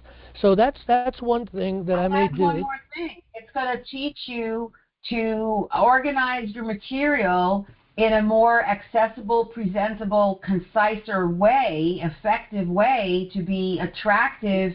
Well, yeah, I would if I take this on, and I'm in the process of thinking about it and talking, and if I do take this on, I literally will go, and I've got lots of material, so, and I've done I know you do, but if I could put out a textbook. I could write a textbook. I know, and you have written textbooks, but what I'm saying is you're going to have to distill all that information, which you are absolutely overflowing with, into some other format that works in a university environment. And I don't have a problem. This to me is old hat. It's not a problem because that's one of the things I would get to discuss with these people, what their anticipation is, what their expectations are, what it is that they think that I should be covering. And then because I'm coming in from a different perspective, I'm coming in with a real education, talking about the Federalist Papers, the conversations that brought these papers into being, getting back into our Founding Fathers and everything. And, that's something, that's just something I'm thinking of, and I may put some time in to deal with that and potentially take that on. But that would take 3 evenings a week away from my ability to do anything. And I'll tell you another thing, though. I used to work 12, 14, 16 hours a day, okay, literally, no exaggeration.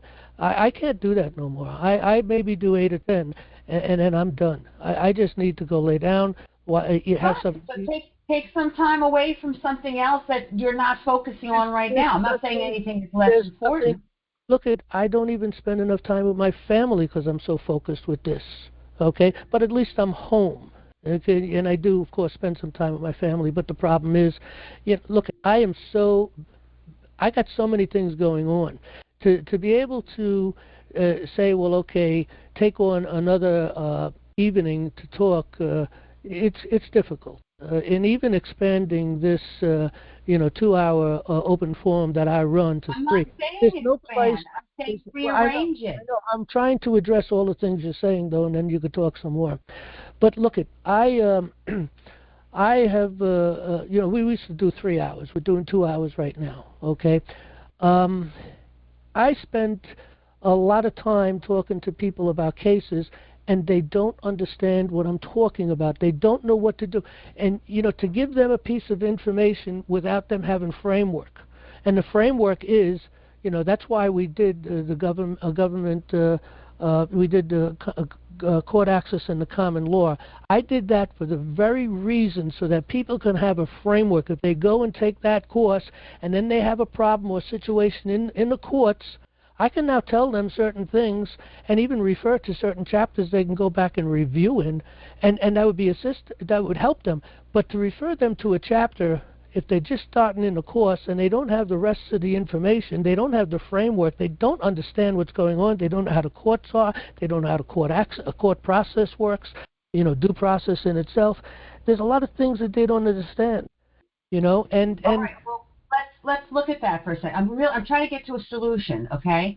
So you only have so many hours in a day. The way things are going, it's not creating the results that will be helpful to building this, okay? So we got to look at prayerfully ask for God to let's look at the purpose of National Liberty Alliance. Right. The purpose of National Liberty Alliance is to give advice to people, but people that take the advice must have the framework to deal with the advice in their brain, so to speak, to be able to deal with the advice. But the purpose of National Liberty Alliance is to teach people how to government by consent, to get them involved in their local communities and build committees of safety.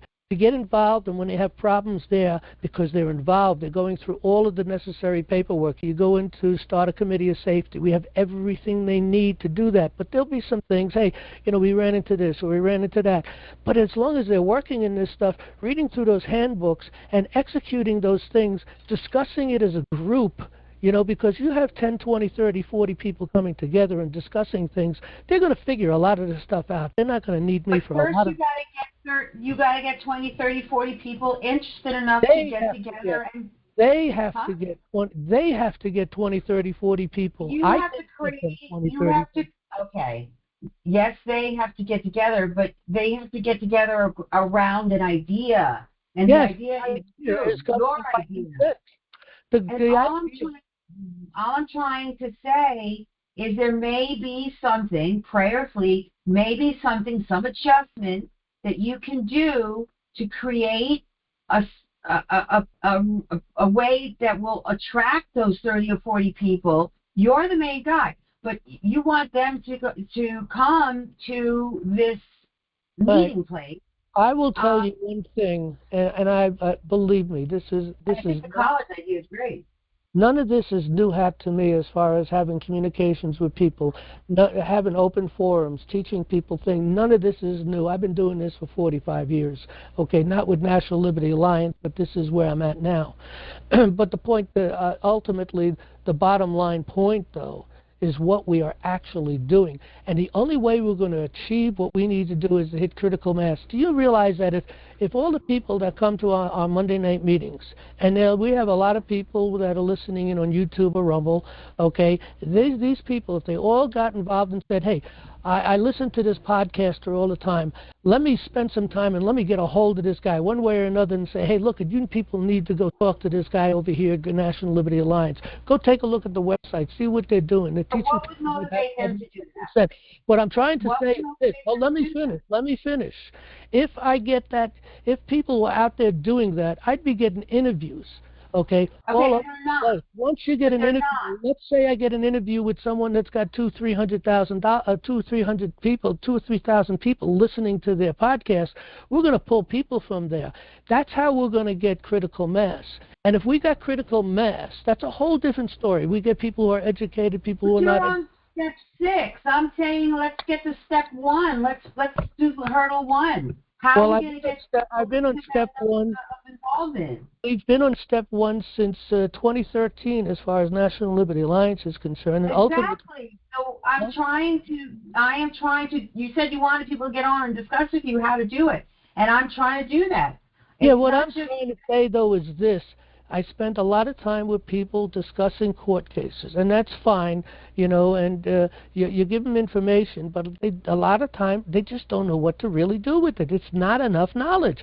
They can't go into a court thinking that I give them a piece of information that they think they're going to go in and deal with their case when they don't understand how due process works. They don't know how discovery works. They don't know, what the rules of the court are and what rules, how you can make your argument, what your mindset should be, and how you can make an argument that this rule is unconstitutional. It's unlawful. I love the idea of a school, whether it's formally to the school or like as a like a course, like the adults take, like adult course, and say like, like, hey, like they do adult courses like how to navigate mortgages or well, that's whatever. why I did a 90-hour course.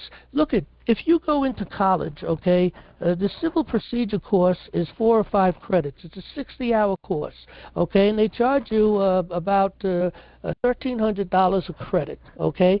So that there is about $4,000, $3,000, something like that, just for that one course that's on civil procedure.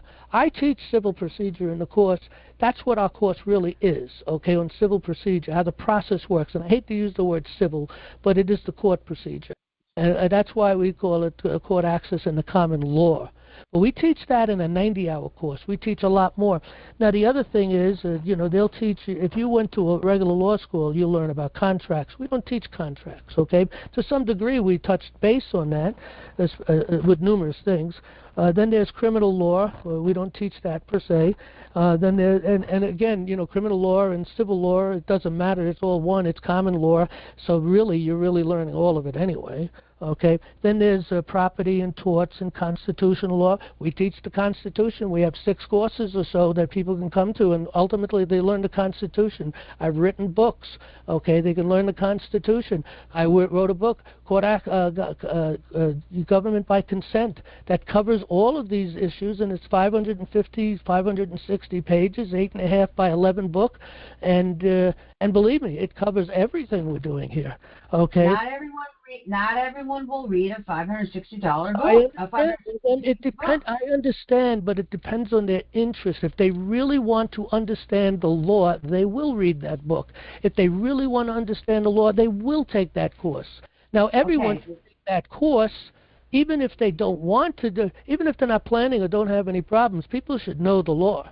And they should take that course anyway. And if you don't have a problem, take the course. Listen, hold on. If you don't have a problem and you're taking the course and preparing for your future, and maybe your children, even having them take the course, anybody who comes into the course, the whole family can come into the course. They got access to come right in. And you're not understanding that that's not how people work. Well, there's not much. I can only do so much, so I don't know what else to tell you on that. I can only do so much. All I'm saying is tweak it. Be open to tweaking it. All right. Look, I spend my whole day working, doing what I'm doing, finding time. Okay, well, if you're not willing to tweak it, it's going to remain the same. I will put more time in if I'm going to go to teach a college course. I'm going to do that. I'll put more time in. I think that could be beneficial for my county, beneficial, get people involved in committees of safety right here in my county to be successful, and so on and so forth. Okay, but look, this is what we need. I want to tell you what we need. We need money to pay people to go professional. We get some paralegals in here. They can start working. All they have to learn is the common law. The common law is real simple. Spend a couple hours with people that are paralegals going through the common law. They'll be right on top of this whole thing. Okay, and then they can go out and teach. They can do things. See, it's duplication. It's like the McDonald's things. It's just not one store, one burger place. You have thousands of them, and you spread it out. The people are running it. That's what needs to be done here. Okay, I can't do it all. I just can't. But getting those people, that's what I'm trying to get to. Okay, how do we spark those people? It's not happening the way you're doing it. Well, you're right. You're right about that. If the purpose of National Liberty Alliance is just to teach law and how the courts work, that's not who we are. We do that because that's part of learning, but people are coming in with problems, and they're looking for answers, and they don't have the ability to receive the answers. And that's why I said dividing your goals, okay, like dual goals. Okay? I'll tell you what, the main goal of National Liberty Alliance is to teach people how to have government by consent and to build communities of safety and to. You have to do it that's, in a way. That's the real goal of National Liberty Alliance. That's who we really. It has to be done. It has to be presented in a way of like, this is good information to know for someday. That's not going to work. This has to be good information because, wow, it's going to change your life. That's right. Okay. Look at well, that. Okay, but that's why. Look at. I think you know Brent Allen Winters, or you heard of him. You've been in here probably when he was teaching and doing things and so on and so forth. Him and I have collaborated on a few things. And one of the things we collaborated on and agreed to is that we would go out and do textbooks. But we need funding to do that. Textbooks to get into the schools. I've done enough research that I could put textbooks together. He's done enough research to put textbooks together. And there are other people that we do know that have already done some books that could be turned into textbooks. Okay, first of all, textbooks nowadays are as easy as pie. AI will take the word banana and make a book out of it. So throw something together. I would not trust AI to do that. I would trust AI to do some research, but even with the research, I take that with a grain of salt because I've already seen the mistakes. I've asked questions, and AI gives bad information, especially when it comes to the law. Might be some tools. I'm just saying there might be some tools that are like not cheapy tools, but like there's all kinds of legal tools that could be helpful. But look. When it comes to a textbook, okay, we're talking about teaching children literally from K1 all the way to K12. Okay, and they could be simple. Remember, K1 to conjunction, junction, and Bill of Rights. What PBS did years ago. They don't do it anymore. I disagree. It's not that simple. I disagree 100%. It's not that simple because I read the stuff that people put together and it bores me to tears, okay? And that's what happens to people. I want to excite people. I want to empower people. When you read the stuff that we put together, I do believe it's empowering people. It is exciting people. It's getting them involved if they spend the time, if they have an interest. That's why you have to hit critical mass. You have to hit the right number of people that will get involved. And we'll pursue and push and do. I agree. I'm just trying to figure out how to get that critical mass. I'm going to tell you how. I will tell you one more time. This is how we can get critical mass, okay? We have an email that goes out every week, all right? And it goes out to over 12,000 people. If we had 500 people that took it serious enough and hear what we're saying and say, look, you watch YouTube, you go to Rumble, you go to X, you got all these things. Well, go out and push National Liberty Alliance. Get people interested in what's going on, what we're doing here, what we're offering, okay? And also, hold on, let me finish. There's podcasters out there that people listen to every single day. Be dogmatic until you get a hold of that podcaster to say, hey, look, you should interview these people over at National Liberty Alliance. Take a look at the site. See what they're doing. Look at the books that have been written. Look at the website that's been put together. Look at the plan that they have under starting a committee of safety. Look at the education, all the courses that they have, okay? And you get all these podcasters, if you can get their attention, and believe me, I've tried to get I just never get an answer from any of these people. But if enough people are doing it, someone will get an answer here, we'll get an answer there. I'll get an interview here, I'll get an interview there. 1,000 people. How about a fundraiser? Exactly. Well, listen, stop. Hold on a minute. You hit the bell. You hit it right. A fundraiser. I don't know how to do it.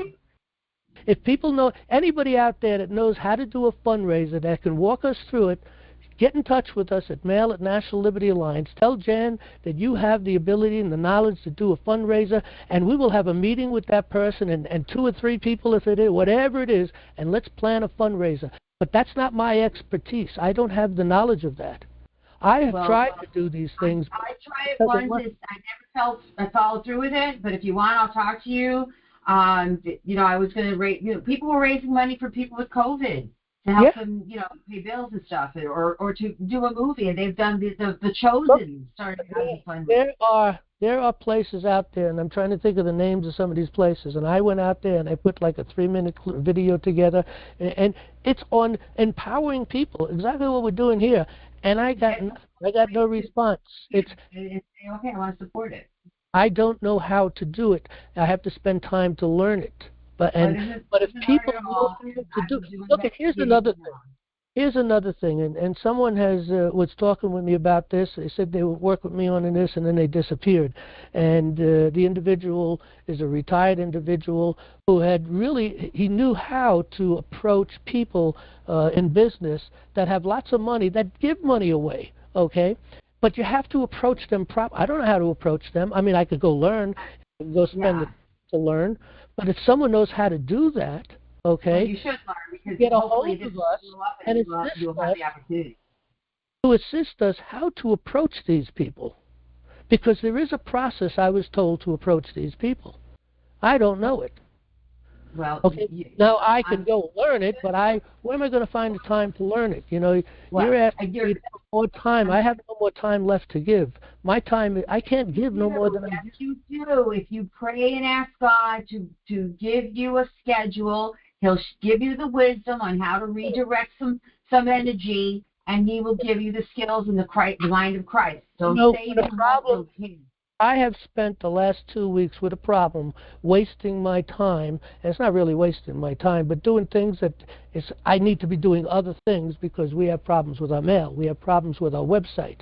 Okay? Trying to fix these problems, okay, has been a nightmare for me. I have lost 8 or 10 days of my potential work for what we do at National Liberty Alliance, just trying to solve these problems. And I was the only one. This is a bigger discussion than just immediate. It's a paradigm shift on how to approach building support. All right.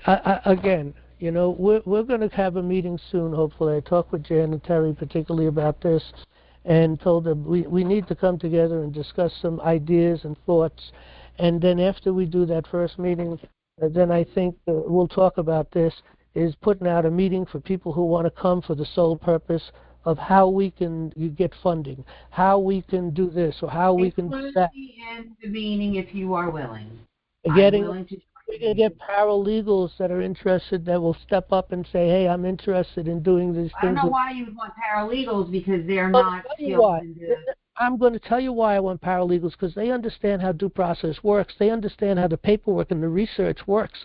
All we have to do is teach them the common law, and that's a simple one. Okay, for those people who have come to the realization of the corruption in the courts, the problem with the courts, and when they come to the realization and understanding that civil law is not who we are, natural law is who we are, and to explain natural law to those people who are ready to accept it, that's a slam dunk, an easy process. Well, the paralegals that I worked with in my issue were only pushing the paper in the system that they know. So you would have to have They have to be with an interest in the area you're talking about. Hold it. We're talking about paralegals who realize the whole system is corrupt and they're sick of it. Okay, and those are the people that we need to address the problem in the situation that we understand, and what our founding fathers actually set up. Like I'm saying, to these people would be a quick process, and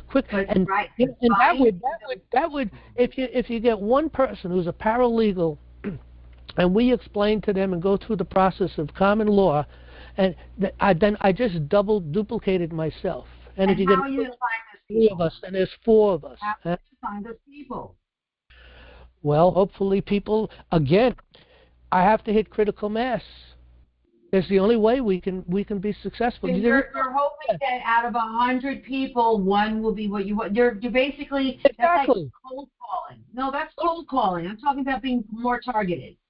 Look, it's only a couple out of 1,000. If you got 100,000 or 500,000 or 1 million people that you've had, but you don't even have time to do it to 1,000 or 2,000. You're not listening, okay? There are podcasters that have hundreds of thousands of people that listen in on them. If I do an interview on those podcasts, they interview on who we are, what we're doing, okay, then we got the message out to hundreds of thousands of people, and a handful of those people will respond. Maybe 100 people. I don't know, maybe 1,000 people. And if I do 2 or 3 or 4 or 5 interviews to someone who has got a podcast going, and all these people are interested to understand that the only way we're going to save this nation is to have government by consent. But So people don't, strategy- hold on, but people don't know how to have government by consent. And Okay, that's so the strategy that's to drum the up message. people okay. The That's strategy the message. the strategy to drum up people to help get that word out is to build a fundraiser that would bring attention to it and generate money to do some other project that might be useful, like build a conference that would maybe be okay. I agree. I agree. Anybody, here's the message out. Here's the message out. Concurrent with an Ann Vandersteel or some other of the many conferences that happen now where people have grown in knowledge and consciousness of this. So okay, here's the thing right here, okay? Right now, anybody who's listening, and we will send this out when we get our email back up and going again. I'll send this message out very specifically, looking for people who can assist us in fundraising, because we need someone with the knowledge. We need somebody. The fundraise there has to be a goal, okay? Like I can do a fundraiser thing, but there has to be a goal. The goal is teaching people how to have government by consent. That's the goal. That is the primary goal of National Liberty Alliance. That is the thing. When they did a fundraiser for The Chosen, they talked specifically about the movie and how they were going to recreate God's walk on the earth through the Gospels and show it. But they gave details. So when you say to bring knowledge, it has to be an actual project. And so that's why I'm saying there's twofold. Okay. If you don't realize that National Liberty Alliance has a project and a focus, look at the nuts and bolts. Listen to me. Hold on. Proceed. Hold on a minute, okay? Listen carefully. The focus, the primary purpose of National Liberty Alliance has never changed since its inception. And the purpose of National Liberty Alliance is primarily to teach people how to have government by consent and encourage them to go out and exercise that in the grassroots within their community. What mechanisms are you using to teach that? Start a committee of safety right here. You follow the breadcrumb trail right under the blue bar. And you go through this. How do you get people to be so interested to learn all the nuances and ins and outs and to dedicate time to starting a committee of safety? Very simple. If people expect to be ignorant and free, they expect what never was and never will be. A handful and of they expect Let me answer the question, okay? Everybody you talk to about this is not going to respond to it. It's, again, getting back to a small percentage of people. That's why critical mass is so important, okay? If you got critical mass, if you talk to 100,000 people, maybe 500 to 1,000 people, which would be huge, would get so involved in this and recognize what needs to be done and start doing what they have to do, okay? But you know what? People, if they're not interested in learning how to have government by consent, guess what? They don't do government by build interest. There are ways to build interest. There's a lot of ways to build interest. Well, okay, I'll tell you what. Once we get our first meeting going, with just the National Liberty Alliance leadership here, we'll open it up. You come, you can talk to us and teach us how to do that. Because, again, I can tell you what we are teaching here is simple. On the one hand, it's not, well, look at liberty is simple and it's exciting. It's empowering, okay? To know who we are as a people, to understand common law, to appreciate the Bill of Rights and go beyond that, to know the laws of nature and of nature's God, and to exercise an unalienable right of government by consent is empowering and exciting. Do you not understand that most people don't understand the importance and relevance of it? Of course I understand that. That's why we need critical mass. With that, and then that's why there are all kinds of very artistic and educational and marketing. Get money so we can get critical mass. Critical mass. Huh? There's all these different styles that you should be familiar with, and that's these methods crossed the line when they went into addiction, like with cigarettes and enforcement with the COVID shots and so on. But you have to get people to want, and everyone doesn't start at the same level of interest as you do. Like, Trump had to drive a garbage truck. He had to hand out stuff at McDonald's. He had to be the man's man. He had to go to Amish country. I mean, you have to relate to the people where they are for them to then understand that they want to be where you are, because you bridge the gap. All right, again, you're not giving me a solution. We need money to begin with. We need critical mass. I need to go out and give interviews. First, you need to acknowledge that you may need to bend a little in order to make room for those other ways that you have not really given much thought to. Well, yeah, because there's a lot of things out there. Look, we try to work with other groups. We try to work with Robert Schultz, for instance, with We the People. Okay, we back him up what he's doing. He's doing his job, and we encourage people to respond to him whenever we come up with that. We have the Republic Review, GR with the Republic Review. He's got an expertise and a knowledge, and that I don't need to have to go learn the details of that, because he's already done that. He's got it. He's got everything done out, written out, laid out to go, and we support him also. They both have pages on our website. Okay. Look, I'll get back to the same thing over and over again, and you're not hearing this. You need critical mass, then they respond to the message that National Liberty Alliance is actually putting out. When you get the critical mass, you'll get a good percentage of people out of that critical mass who will respond, and then that'll duplicate, and then that'll duplicate, and that'll duplicate, and that's how we grow to become millions potentially. Getting the critical mass. I am trying to address getting the critical mass. Yes, there's only one way to get critical mass. I need to be interviewed. That's the way to get critical mass. I need to be interviewed on podcasters that have followings, people that are already being educated and understand the problem. They're excited about the problem. They don't know what to do. They don't know how to have government by consent. They're frustrated, and when they hear this message, they will be enlightened, and they'll realize, wow, we can have control of our government. We can have... PR can't interview you? I'm sorry, say that again? PR and others like him can't take a time and interview you? Who? Who? GR, the guy you mentioned before, that has his... GR does. I don't think GR has a large enough following, but I will talk with him about that. But look at right here. I'll tell you right here. Look at right here under our welcome page. Okay, up-to-date news. Up-to-date news.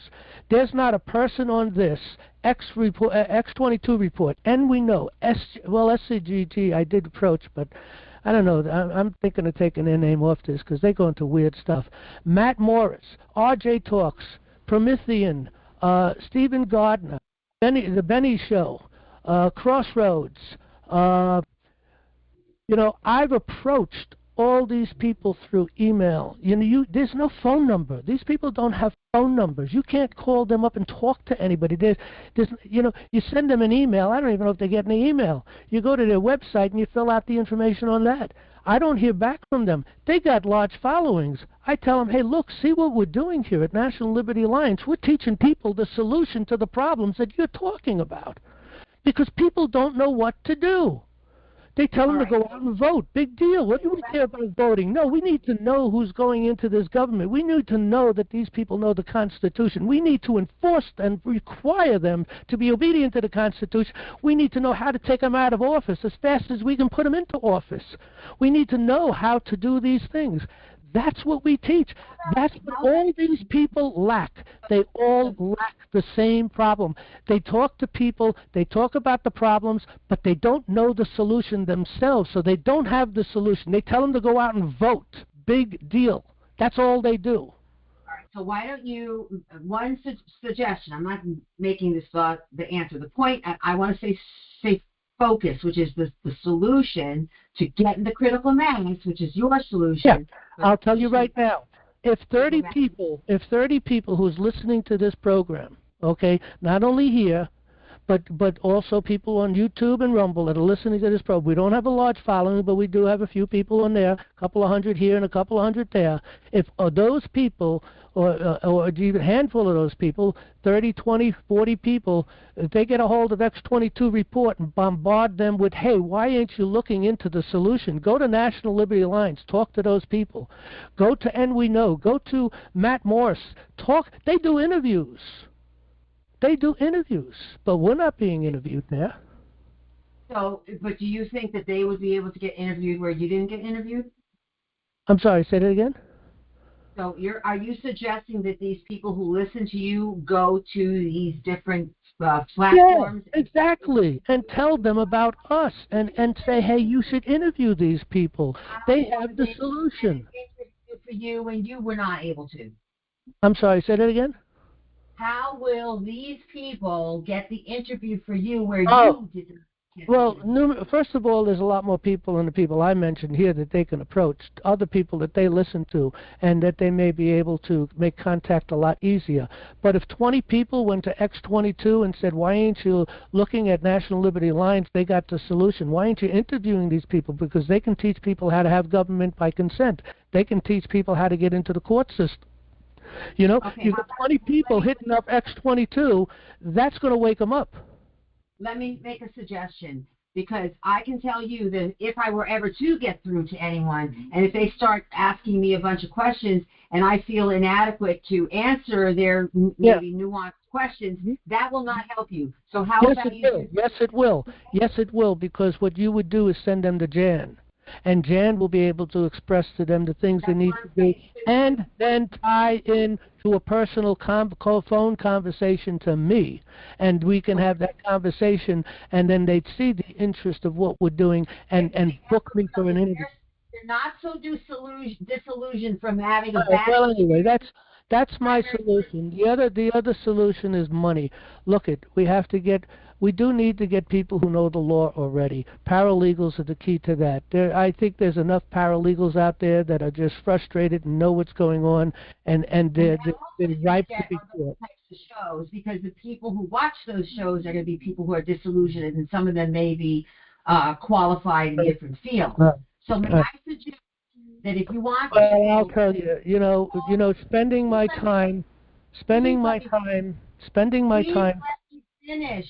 Make a script for the people who might actually get through, and so that they have something that, because I went to Albany and tried to help a program that was trying to help Trump get more support from the senators in Albany, and they gave us a script. It was about the voting machines and how the analysis of the machines, and we needed that script to be able to reference, to talk with these people.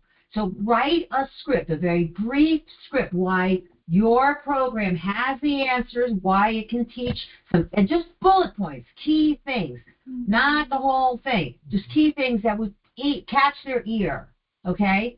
And then it would give someone to have to work off of, so that if they feel inadequate, or if they feel like there's some aspect of it that they haven't been able to be as familiar with, they have something to refer to, and then they won't look like idiots and be a discouragement from whoever they're trying to solicit to then further contact Jan or you. So that's trying to cover the bases. Let's go back a little bit, okay? I have a certain amount of interest in health, okay? And, and vitamins and supplements, okay? And I've learned a lot about that. I learned a whole lot. I take a lot of vitamins and a lot of supplements, and I'm in pretty good shape. I was in trouble some years back. I mean, big trouble. I was heading for death, in my opinion. But that whole thing has turned around because I learned some certain things, and I take the vitamins, I take the supplements. But I don't spend enough time with it to be able to articulate that, okay? But here's the thing. The connection needs to be made. Number one, right on our front page, National Liberty Alliance presents Government by Consent. If they listen to that video right there, that should entice and interest these people. That's number one. Get them to the website.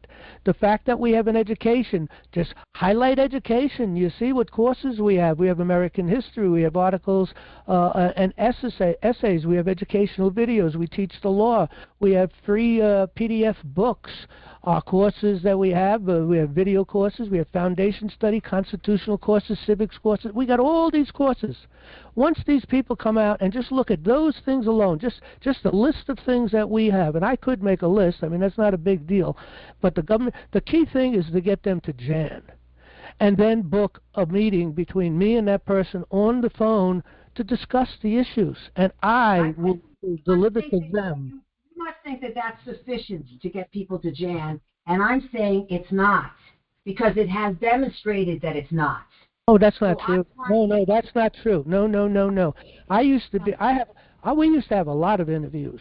Okay, a lot of interviews. But the people we need interviews now, that was at a time period when people were not that educated and people were listening to other people, and a lot of people were given a lot of bad information back then. No, we did get a lot of interviews from those people because they did look and they did listen. But the problem, and we did grow from that, okay, but then we drew in a lot of people who have court case problems, and that's what filled our case. We did a lot of paperwork. We did habeas corpuses. We did a lot of things for these people, and then after you do the thing, and a lot of people get frustrated because we let them know in the beginning, look, we'll do the best we can, but the courts are corrupt. The courts are evil. You know, you get a success here or there, but most people don't have the success, okay?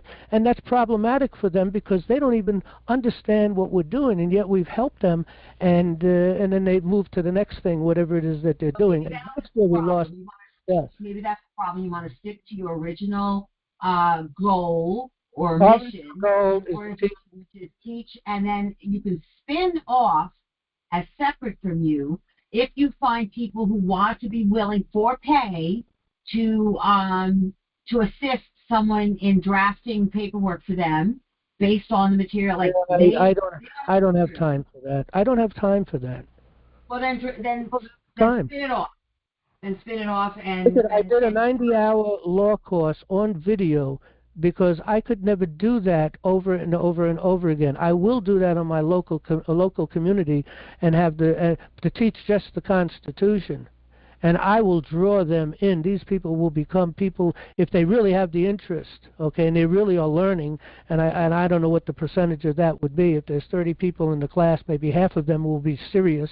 I don't know, but I'll find out. I think I can make people that aren't serious because I can teach them to show them the power of having an understanding of who you are and that we're sovereign people. So that sounds like that's another thing that can be tweaked. That's the thing that I'm going to do, maybe or most probably, okay, because I need money. That's why I'm doing it. But at the same time, it builds people in my community with a knowledge of the Constitution to come on board to the committees of safety that we're doing right here in Dutchess County. So it's both. Okay. It gets you the money that you need for the organization, and it promotes the organization's goals. But I'll tell you right now, I can't put no more than 10 hours a day in a week. And, you know, I work 7 days a week. I don't work 5. I don't work 6. I work 7 days a week. I don't get paid for this. I do it because I'm interested in saving the Republic. That's a question for God. That's for God to tell you, hey, this is the solution. He knows how to make it work. And I spend a lot of time in my Bible studies because I give some solid Bible studies, not doctrines of men, doctrines of Christ. A lot of research goes into my studies. Ask God to organize your time to accomplish whatever He knows He wants to accomplish in His time. Well, again, well, of course, you know, I walk with God, but you know, the bottom. But the thing is I always talk with God. He leads me wherever I got to go. I put my time in to do whatever I have to do, And there's never enough time to get everything done. I do my best, and that's that. I don't think God's a taskmaster. If he wants you to do certain things, he's got a way to do it that's not. Well, you're right. Maybe you'll send me people, because that's what I need. I need people to help. I need people with money that will fund and make us professional. I need the word out to 4,000 people that are taking our courses, or at least signed up for a lot of our courses. Maybe they're not all the way through. Maybe some of them just fell asleep. I don't know. But the bottom line is to entice those people. Those people, are here. Why aren't they assisting us and helping us? Why aren't they giving us financial support?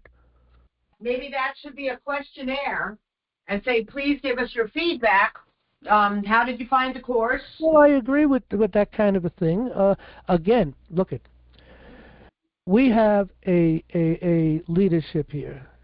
We used to have a lot of meetings off the fly all the time. We haven't had them because we lost Skype. But now we need to just program a meeting maybe once every 2 weeks or once a week, or I don't know, whatever it is that we have to do. And then get people involved that will come to that meeting and join the administration here at National Liberty Alliance. Get involved as a leadership. Get involved in the different things. Maybe paralegals, with paralegals that are frustrated, beginning to understand the problems, realizing common law is the solution. They learned it here. I would be duplicated by those people. There'd be 2 of me. There'd be 3 of me. There'd be 5 of me. And that's really how you build success. And that only happens with critical mass. Because, out of 100,000 people, you might get 2 or 3 people at that level. Okay, that has the ability, because they have the knowledge of how to profit. More skilled people like that. What's that? How do you find more skilled people? Okay, I just told you, critical mass. If I go on an interview, some people will really respond heavily on this and say this is the solution. Okay. Yes, but are they paralegals when they walked in? No, there'll be people from all walks, but some of them might be paralegals. If I get interviewed on a few podcasters, okay, maybe this one has 250,000 followers. Maybe this one here has 500,000. Maybe this one here has 10,000. Okay. But you're not even doing those podcasts. Yes, in a podcast with 50,000, you might find a paralegal, but we don't have any 50,000 attended podcasts at the moment. What are you talking about? Podcasters out there do interviews. They interview people. You're not doing them right now. I'm not what? You're not doing them right now. That's because the people aren't going out there getting me interviews. I've done what I could, but I can only do so much. I'll send an email here and an email there, but again, I don't get a response. I'll go back to you one more time. If 20 people, let me go back to this page on the welcome page, up-to-date news, okay? And we have one of the most impressive news station out there, from my opinion. I get the best news is Dave with X22 report. If 20 people send in some information to this guy saying, hey, have you looked at National Liberty Alliance? What they're doing, they're teaching people how to have government by consent. Dave, do you know how to have government by consent? Are you teaching people how to have government by consent? Do you know what government by consent is all about? Do you really know the Constitution? Do you understand? These people are teaching that. Why don't you go out and take a look? Interview these people. Expose them to the people that are following you. Given my experience with a couple of organizations through COVID, what they did was they had a script ready, and they said, call your senator and bring up these points. Yeah, but that's not what we do. Bring up these points. Yeah, that's not what we do, though. It's a one-page thing. It's not what we do. Look, if someone wanted to do that and work with us and say, hey, I'd like to run this program through National Liberty Alliance to do this or to do that, sure, come on, spend the time. We'll put up a page together. We'll get together, have a meeting, discuss what could be, what should be the points that need to be made, and go out, knock yourself out. Let's build it. Let's do it. Okay? I can't do that. I don't have the time to do that. And again, I'll go back to this very same thing. A friend of mine who supports us heavily, okay, and he gives some good money from when he gets it from time to time, okay. He said to me, he said, John, I got good news and I got bad news. And he told me the good news is this: we have volunteers, John. The bad news is this: we have volunteers. See, that's the problem. You don't want to do it because you don't want to take the time to make some bullet points to make us cheat sheet? No, we've got plenty of... Are you serious? If you want to understand what we're doing, go out to Start a Committee of Safety, come down to the handbooks, videos, and tools, and you get all the bullet points, all the things you need right here. And I could make a simple bullet point. I'm not talking about making a committee of safety. I'm talking about... Oh, no. It's not just... Oh, no, these handbooks... No, and by the way, I unmuted 2 other people. No, it's not just that's there. We teach a lot more than just the committees of safety on this thing. We teach about the grand jury. We teach about the Petit. All I'm trying to get at is I'm trying to nail down one topic. Okay, I agree. I could make the bullet points. If you want to we'll set up a page and you can put your information up there and you can try to stimulate the people to do it. We don't have a problem with that. I'll work with anybody. I'm saying put on your website, contact, and then list all those companies that you talked about with the podcast. Here's a rough bullet points, just guidelines. That's it. Right. Well, look, that's simple. I could do that. The bottom line is you got to get the people to go do something. Look, Brett is here, and Anonymous is here. They're unmuted. Maybe they want to add to this conversation. I mean, we're willing to stay long. May I say something? May I say something? This is Sure, Elizabeth. Go ahead, Elizabeth. I've been listening, and there's 2 people here who know a lot of stuff, and somehow it's just not dovetailing. Let me just say 2 things, and I appreciate, ma'am, I don't know your name, but I really appreciate what you're trying to do. And it's hard when John's been doing this alone for so long to think that anybody could help him outside of this. It's his precious work, and I know you understand that. I just want to say 2 things, if I may, and one is that critical mass doesn't happen all at once. It has to have a good base, or you won't. No, we can't handle it. I mean, this is a theory of network marketing that doesn't work because not everyone is just going to join like that. There's going to be a percentage, but so it's not going to happen all at once. It can't. And the second thing that I want to say is that as far as the website stuff, I've built websites. And you need audio, you need video, you need text, and you need an ability to interact, which I guess Zoom is an option now instead of, I forget what the other one was. What was the name of it? Yeah, I forget the name myself. Yeah, but that was like transitional technology. It wasn't going to be a final thing. I think Zoom is because... Yeah, Discord is the other one. Yeah. The greatest one was taken by Microsoft and destroyed. Right. They're not reliable. Yeah, I mean... There was a program called... And they took that and they destroyed it. Right. There was a Bible program. They'll destroy everything, eventually. So, but the thing is that it's like I'm a technician, and I know that technicians will try to complicate things so that you're afraid to leave. And that's part of advertising. It's part of, and the thing is, like, you have a really great website. I'm not sure what, we could talk about that, but I'm just saying that's not what I'm just saying that it can be simple.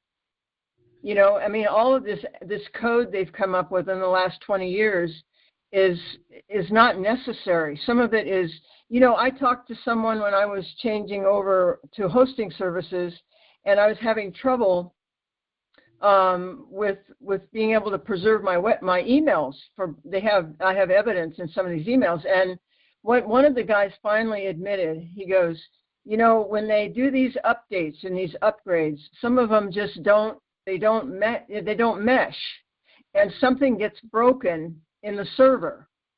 And that these updates, upgrades. They don't have uniformity. They just I know that you use Windows 7, right? Oh no, not Windows. No, I'm on Windows 10. But okay. We're using Drupal 7, which should be at 12. That creates. Hold on, let me just say this. That creates another problem because if we hit critical mass, that may crash us. Critical mass is a dream, dear, unless it's built on a foundation. And right now, in the time we're in, it would be, it would be great to do a fundraiser. I think that one of the key things, though, is that, okay, here's the thing: if you're having trouble in court, and you feel like it's terrifying. I mean, I admire these people that you talk to who are going into court. It's like, oh my God, going into the devil's den, and so, but if we have to address the problem, find people who have the problem. And, these podcasters, they're all about subscribe, hit the button, they don't care. It's really not, they're not involved. And some of the questions they ask are leading and kind of ridiculous because they don't know and they're not involved, and so it's almost like it could be a waste of time unless you've got people who are programs that are more with people that have problems with they've got a problem that somebody just took their kids, or they're dying inside, and so they need a doctor, kind of thing. And so, but critical mass is something that happens it just happens by itself.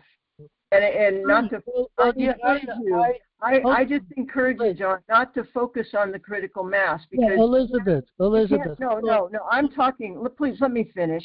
I don't know if you listen because I think you're trying to, I really respect you and I want you to, what this other woman is saying, she's trying to bring you, this is my interpretation, she's trying to bring you down to earth. And, if people, I mean, I don't want to just join something. I'm in trouble here. And I'm not going to go into a court like that. And until devolution is over, and even then, I mean, I was on the internet the other day just looking up common law. And these lawyers are trying to say that common, what they do, and they're trying to blend that in, and it's wrong. And so there's a transition time. And the old methods are not working. But the thing that's unique about it is that there are a lot of people who are in trouble with the law and they haven't done anything, or maybe just trying to get help. They're not getting help. And so let me tell you one of the problems with a lot of people that are in courts that are getting in trouble. I mean, some people have to go into the court because they don't have a choice, but some people cause their own problems, okay? And they listen to a lot of people on the internet that teach them it's so simple. It's so simple. All you have to do is this other thing, and you can go in. But it's not easy. It's a lie. It's a lie. Yeah, and when people come in here and they want to go into court and they don't understand how the court system works, they don't understand how due process works, right. They don't know how they're going to go to jail. They'll end up in jail. Exactly. But what are you going to do for those people? Well, you have to tell them not to go there. You can't give them information that they have no place to put it. Well, I'm just saying, though, we're talking about attracting people. And the people, you've got a ripe harvest. Let me go back to this. You listen, John. I know, but you repeat yourself here. We know what you're going to say. We know what am I going to say? I know. You say what you are going to say, but until somebody. Let me say it. Let me just say that. I'm not going to argue with you, but I know you have a hard time not talking when somebody's talking, and I have to work on that myself. I'm just saying that. Well, that's not the point. The point is we go on and on to things, and then we don't get a solution. But here's the bottom. There is no. But you've been doing this all this time, and it's not working. And so again, he's trying to help you look at this from a different point of view. Listen to me. We're educated people out here, man, and we have stuff to offer. But it's like you're hung up on. volunteer to do something with National Liberty Alliance. Founding Fathers probably did this, huh? They probably did all this. Of course they did. But listen, volunteer with National Liberty Alliance to work on a national leadership. Volunteer and give us your ideas. Let the national leadership chew it up. Let's come to a solution and make some agreement on what we can do, what we can't, and then you go do it. Because this is the problem. There's not enough people that want to do anything like this, and that is on the Committee of Safety. Hold on. We're not here to teach the law. That's not the purpose of National Liberty Alliance. We're here to teach people two things: how to have government by consent, and in order to have government by consent, you have to know the Constitution, and you have to know how to do it through committees of safety. Right. That's the purpose. The purpose of National Liberty Alliance is exactly that. Okay? Now, we teach the law because people want to learn it. They want to go into the courts. They need to understand it. Some people want to go a lot deeper than just knowing the Constitution. Okay? And the Constitution is the basic law anyway. But the thing is we're not here for all these other purposes. We're not here to help people to go through the court system when they don't even understand how the court system. They don't know that. In the courts. But that's the thing that will bring them to you. I can't help them. No, but you're helping me. You're helping me. I talked to about 12, 15 lawyers. You're not in the court when you have to know what to do in the next 40 days or 30 days because now you have a hearing or you have to respond with a paper and you don't have on what I'm talking helping about. If they're willing to take the course, they're worth helping. And that course you're going to have to spend 6 months. The course is a 90-hour course, but you're going to have to spend 6 months to a year between your homework and other things other than the course itself, because you have to do other things with the course. You have to take it and work with it, and that's going to take you a year, 6 months to a year. And 6 months isn't enough because now you have to learn how to write papers. Okay? Now, we'll teach people all that stuff, and we do teach that in this. We teach them how to write papers, too. Okay? We teach them how to use the Microsoft Word to some degree. We lead them to places they can how to use the PowerPoint, and the PowerPoint is a powerful thing in a court if you're going to talk to a jury. Okay? There's an element, though, that's not being addressed, and that is that they are scared shitless. Yeah, but what am I to do? And so, no, but anybody who when I was in the middle of this stuff, I talked to my sister and she'd say, "Oh, April, the lawyers will take care of it. The lawyers will take care of it." And that's the way people think. Well, that is the way. We have to. That's why we have to teach our children. Well, but that's a subject, and we also need to get rid of the bar, and that would put the Bible back into school. And we have to cut off the head. We have written papers on that also. We have laid out. But they're on paper. They're not. I mean, they're on paper, and a lot of people are not used to reading this stuff. Well, then that's the problem. There it is. If people all right. Right. But we have to. But yes, but we have to care about them. Critical mass isn't. It'll happen on its own. It's like word of mouth, and so I just wanted to bring that up. I didn't mean to interrupt you guys talking, but there's other people that might want to pipe in. There's 4 people here, and they're all unmuted. So if anybody wants to talk and pipe in, feel free. I just know that I'm not getting enough. I'm afraid that I will do it wrong. And I know that I probably do it really well, but in my life's experience, I know that I'm going to make mistakes, and I need to be able to be okay about making those mistakes so that I get up. I want to tell you something. If you're learning the law and you're going through the process, you're learning how to use Microsoft Word. Maybe you already know how to use that, but in order to write your papers, and then if you're going to be before a jury, you need to know how to produce it before the jury. You have to know the rules and everything that goes on there. But at the same time, you have to learn how to write. When I look at the writing that I wrote in the beginning when I started this thing, it was like a child writing. I didn't think it was child writing when I wrote it, but I look back and I say, "Oh my goodness, that's horrible." That's great to hear that, because that's what people are going through. Yes, That's exactly. what they need to What hear. I had to learn. How did I learn? I read cases. That's how I learned. I tell people, look, we have so many cases that you can read. We have memorandums. Go here to the federal court cases and read through that stuff there. Because if people want to go into the courts, they need to read those things. They need to read about the landmark Supreme Court rulings. They need to know about the action that we wrote against the judiciary, the action against YouTube. You learn how to write from that. Okay. Right. And it takes time to get the muscle to do that. When a person comes here because they learned something from someone on the internet who told them how simple it is, all you have to do is say this, that, and the other thing. Click your feet, and you're off into a court of justice, which is a lie from hell to begin with. Okay. Sure. So they go into the courts, they get themselves into more trouble, they resist a cop on the street, which is the stupidest thing in the world. Cops are just following what they're taught. There's no reason to argue with a cop. Okay, you want to make an argument. I wouldn't argue with a cop right now. I'm in jail. Argue with the judge. Okay, they pulled me out of my car, and I haven't even committed a felony. I mean, it's quite an ordeal, isn't it? It's quite an ordeal. But I heard the other woman, it's like you've been doing this so long, but there's something that is not happening that needs to happen. Right. So that, and the people who are prayer's the first thing. Yeah. The people that are coming in here with court cases, they get frustrated because they lose the court case. They maybe go to jail, maybe they get fined, maybe they lose whatever. You'll tell them, well, you just go to the next court. You want to get as many bites out of the apple as you can get. But then that took a lot of fear away when I heard that. So if I can get out of court, then I can just go to the next court. Look at to learn about jurisdiction.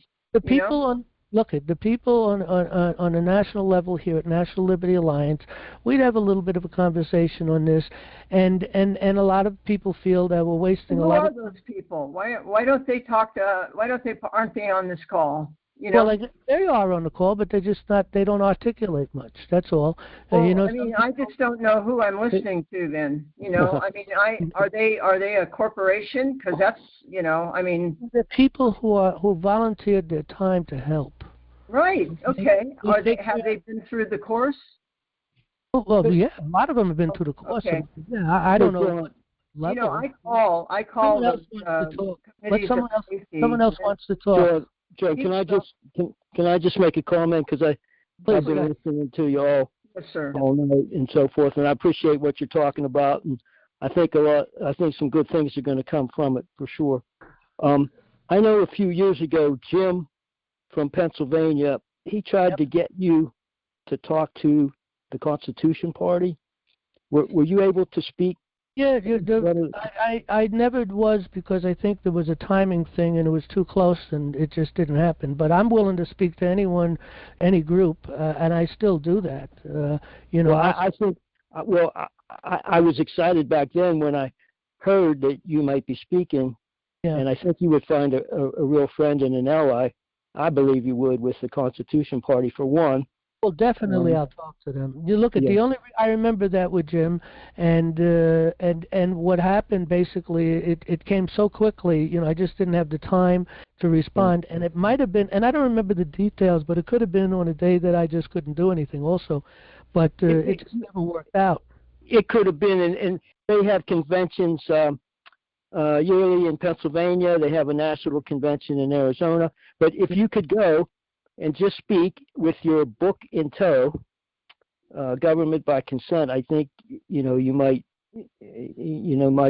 whereabouts in Pennsylvania? I mean, if I it's usually out Harrisburg or so. Okay, Harrisburg is somewhere in that area. I would travel to Harrisburg. That I think it's about a 2-hour drive for maybe 2.5.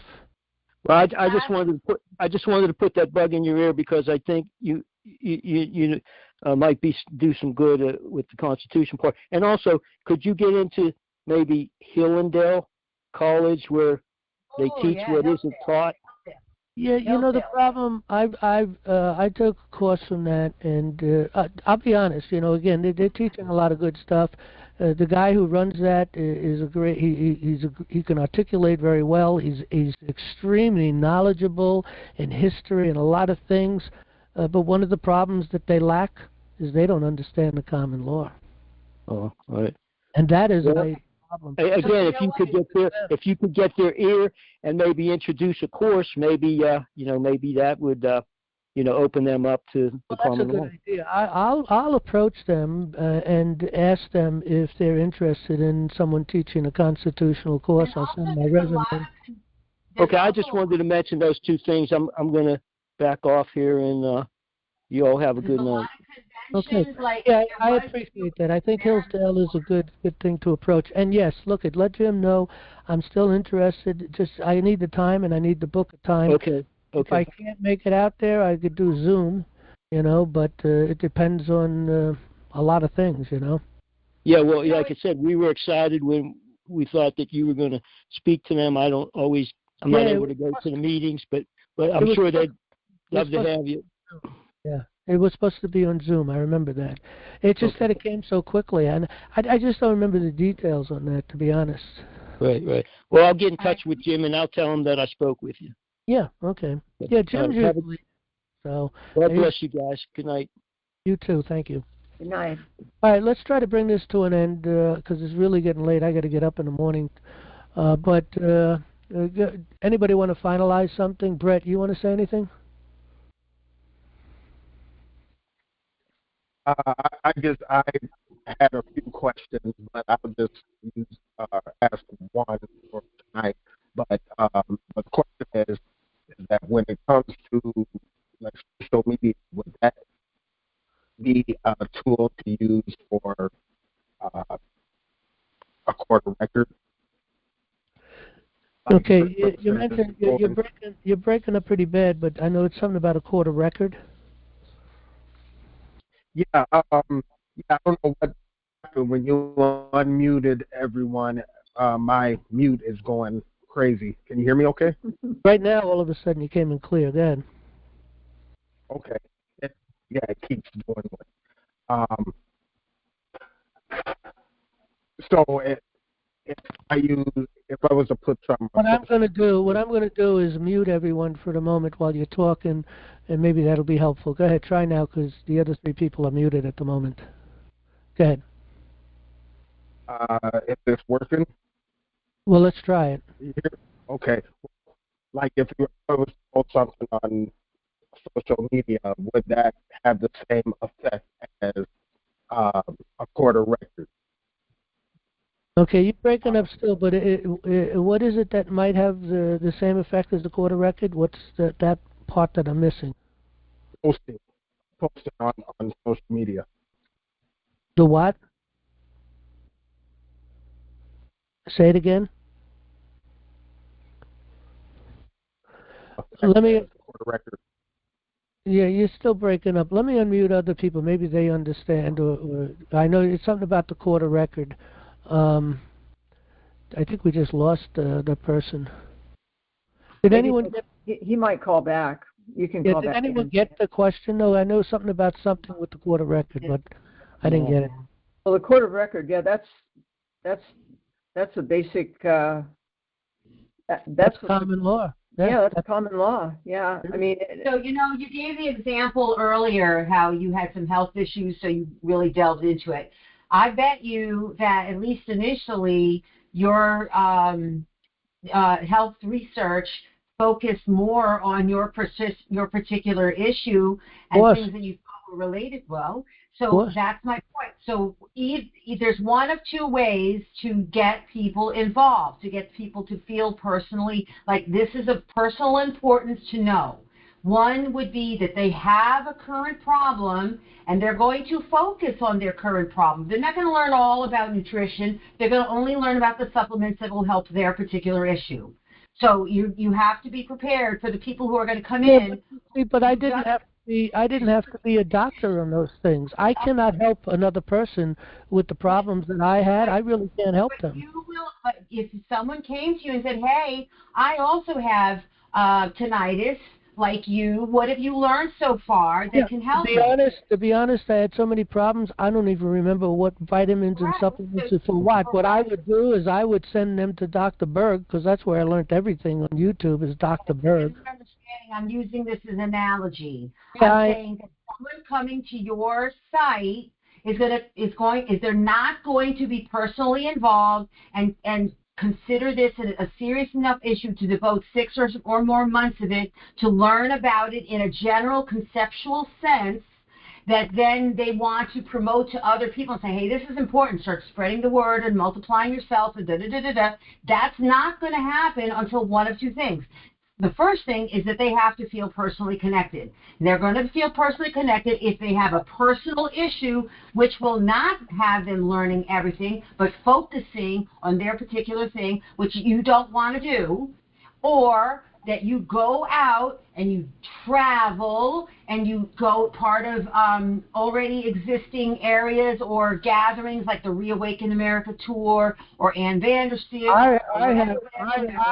I have toured every single. Okay. I have toured every single county in New York. People went all over the country, and I thank God for them that they did the Reawaken tour with Clay Clark, and you got Amanda Grace, and you got Dr. Eric, and you got Dr. McCullough, and Mercola, and you got the other one, Watch the Water, and you got the lady talking about child trafficking. So and what about them? So what about? Because they present their issue that then the audience learns, oh my gosh, I didn't know about that. And then someone comes and presents their issue. Yeah, but they all have their specialty. But then you go and you present my your specialty. My specialty is to teach people how to government by consent. And you present your specialty, just like other people who just present tax protection or trust protection. You're going to present. Why don't you make contact with those people and connect them with me, and maybe I'll travel with them and speak where they're speaking too. I mean, I can't travel the nation. I have a disabled wife and a disabled daughter, and I. You don't travel the nation, but you're not even open to the idea. And I think others are trying to get you to see. Open to what idea? Which idea? Open to the idea of doing things you have not yet currently tried. Such as traveling more to Pennsylvania. That didn't work out. You didn't have the material ready. No, that's not true. That's not true. What happened, I remember particularly, we talked about it, and then it was too close to the happening, and it just never worked out. And I don't remember the details, but speaking on Zoom, but hold on. Speaking on Zoom is a very simple thing. Traveling to some degree is okay, but I can only go so far. I have traveled to every hold on. I have traveled to every single county in Connecticut. I have traveled to almost every county in New York. Going down to Long Island for me was like a 4-hour trip one way, and I went down there also. I've been in Pennsylvania. I've been in various other places. Okay. Whenever, a year, 2, 3 years ago, the climate is different. Right. Well, the climate is different. You might find a different experience. All right. Okay. Listen. First of all, traveling a far way, you need money. You need not only the money to travel there. You also maybe also need to stay over in a hotel. This all costs money. I don't have that money. I'm on Social Security, and all the money I make on my books goes into National Liberty Alliance first. And I don't make a lot of money on the books because we sell them super cheap. Okay. So we make a few bucks on a book, and I try to take out whatever I can to pay my bills, okay? And it's not much, but nevertheless. Well, you sound like me when I don't have resources, and people remind me to tell God, hey, not that I'm telling him anything he doesn't know. God, if this is your will, please open different avenues, and he'll open something entirely different. That's what God is. I have no more blood to give. I spend 10 hours a day, 8 to 10 hours every single day, 7 days a week. I don't spend the time I should be spending with my family. Okay, and then people are requiring more of me. I think that's a little much. I'm not going to be teaching things I don't have knowledge of, and I don't have the time to go research other things. My focus is on the Constitution, who we are as a people, history of who we are as a people. I do focus in on the law, of course. I did a law course. I've written 5 or 6 different courses that are up there to teach the Constitution, foundation studies, everything that's up there is all ready to go. I've written 14 books, and all of that stuff is out there, okay? And if people expect more of me, then really maybe we should be talking to other people. And that's where critical mass comes from. If you get your message out to 100,000 people, you might get 1,000 people respond. And of the 1,000 people that respond, maybe 100 of them will say, yeah, I'm on board. I can do this. I have knowledge here. I know the common law. I've been studying that. And whatever the case may be, that's what we need. That's what we need. Not me to do more, because I have no more to give. Okay, there's no more of me to give. Okay. The peanut butter. He moaned to God and he said, "God, what do I do? Everything's been discovered." I don't understand what you're talking about if you're thinking I'm godless. My whole focus in life is. She's not saying that, dear. She's not saying that. She's not. Yeah, saying I know, but the thing is, well, I know what she's saying. She's telling me to pray to God. God's going to do certain things for me. I'm saying I don't ask any specific thing of God. Whatever God wants to give me, He gives me. I spend time. I walk with the Lord. I do walk with the Lord all day long. He's in my mind and heart. I wouldn't talk to you about Him if I didn't think you were receptive. Well, yes, exactly. Well, look at. He's given me what He's given me. I have no more blood to give. I don't have any more. I'm not asking you to give any more blood, but I'm asking you, are you willing to rearrange? If He shows you a different way of doing things, are you willing to rearrange? Well, if He shows me a different way, of course, because, Are you willing to ask Him? So maybe delegation. Look at, again. Maybe it's time to start delegating, John, because that's I where agree. I need people to delegate too. Do you want to come and join the National Liberty Alliance administration and get involved? And we can. Remember how you said you don't want to be teaching something that you don't know fully well? Of course. Why do you think other people who would go out in your name who don't know what you know, why would you think that they'd be any more comfortable in that situation? Oh, no, those people I'd have to train, but they'd have to have a certain amount of knowledge already to be able to train them to do these things. Or they have to spend a year or two going through all this stuff and attaining the knowledge and then be able to train them. And we come back to the original, which is how do you find those people who are committed enough? I've already told you how we can find the people. You tell me how I can find the people. I'm saying because you are asking people who do not currently have a problem, and so you're not reaching people who have a problem and therefore see a need. How do I reach the people that need to get an example? Here's an example. Hold on a minute. It's not for me to give, it's for them to give, okay, at this point in time. I can train someone who has the basic structure, okay, and to do what I do, okay, but they're not practicing. Structure. They don't have the basic structure. Okay, so what am I going to Right. Well, you could start like with people who are losing their homes because they can't pay their back taxes. Yeah, I've already been through that. Believe me, but there's new ones. Look at all the papers. We have filed so many papers on that for non-judicial. Okay, all right. But why isn't it working then? Because it's a waste of time because the courts don't care about the law. It's a waste of time. Then maybe to focus on after devolution, I mean, you can talk about that a lot. That's a whole different story. After devolution, it's a whole different story. Yeah, but it's still going to be a fight because these Jesuit lawyers are not going to let go. Of course. And it's a waste of law for them. If it's a waste of time for them, then don't lead them down that road. Because they will be disappointed. No, they come in already stuck on that road. I try to help them off the road, but I let it know, don't get your hopes up too high because you're in with the devil. Okay? I tell people all the time. You just have to move on then to someone else and say, come back. Tell them the die is set.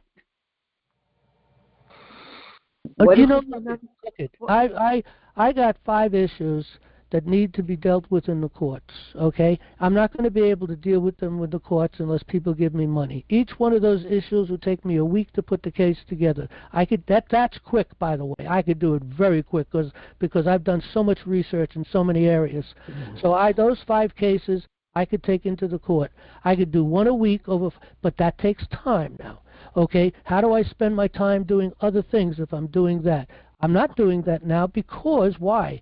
Because I don't have the money to go into the courts. Well, here's something on that. You could write a new requirement. Is that because a real lawyer wants millions of dollars? You could say you need how much money do you need in order to take this to court? And then let them decide. Well, I would think in 5 cases maybe $1,000, maybe $1,500 each. Okay, that's usually doable if somebody. Of course it is. Of course it is. We don't ask. Look, nobody is getting rich here. Nobody is even making a salary here. Yeah, okay. Of course. But you see, the thing is that look at. You go doing papers is one thing. That costs money to put all the papers together, send it out, to certify them and serve them. That in itself costs money. Now to go into a court, you have to go into the federal court. The federal court starts at $410. Every paper that you push costs money. To move into the appellate court costs money. To move into the Supreme Court costs money. And I would say probably $1,500, maybe $2,000 to go through that process of just go through the courts, and maybe another $500 possibly for paperwork and filing and that kind of stuff. So you're looking at $2,000 a case. Yeah, it's not a lot of money because if you go to lawyers to do this thing, they charge you $500,000. Yeah, and that's no exaggeration. So maybe out the gate before you do all that research, you need to really have a heart-to-heart talk with them and help them understand that, Heart-to-heart talk with who? With whoever you're building the case for. Oh, no, I'm talking about building a case to take back this nation, to get rid of the bar attorney. But that's so very John, broad. What you want is a fundraiser. And again, we're talking about a lot of different things. So you want a fundraiser. Right. Can you fundraise for us?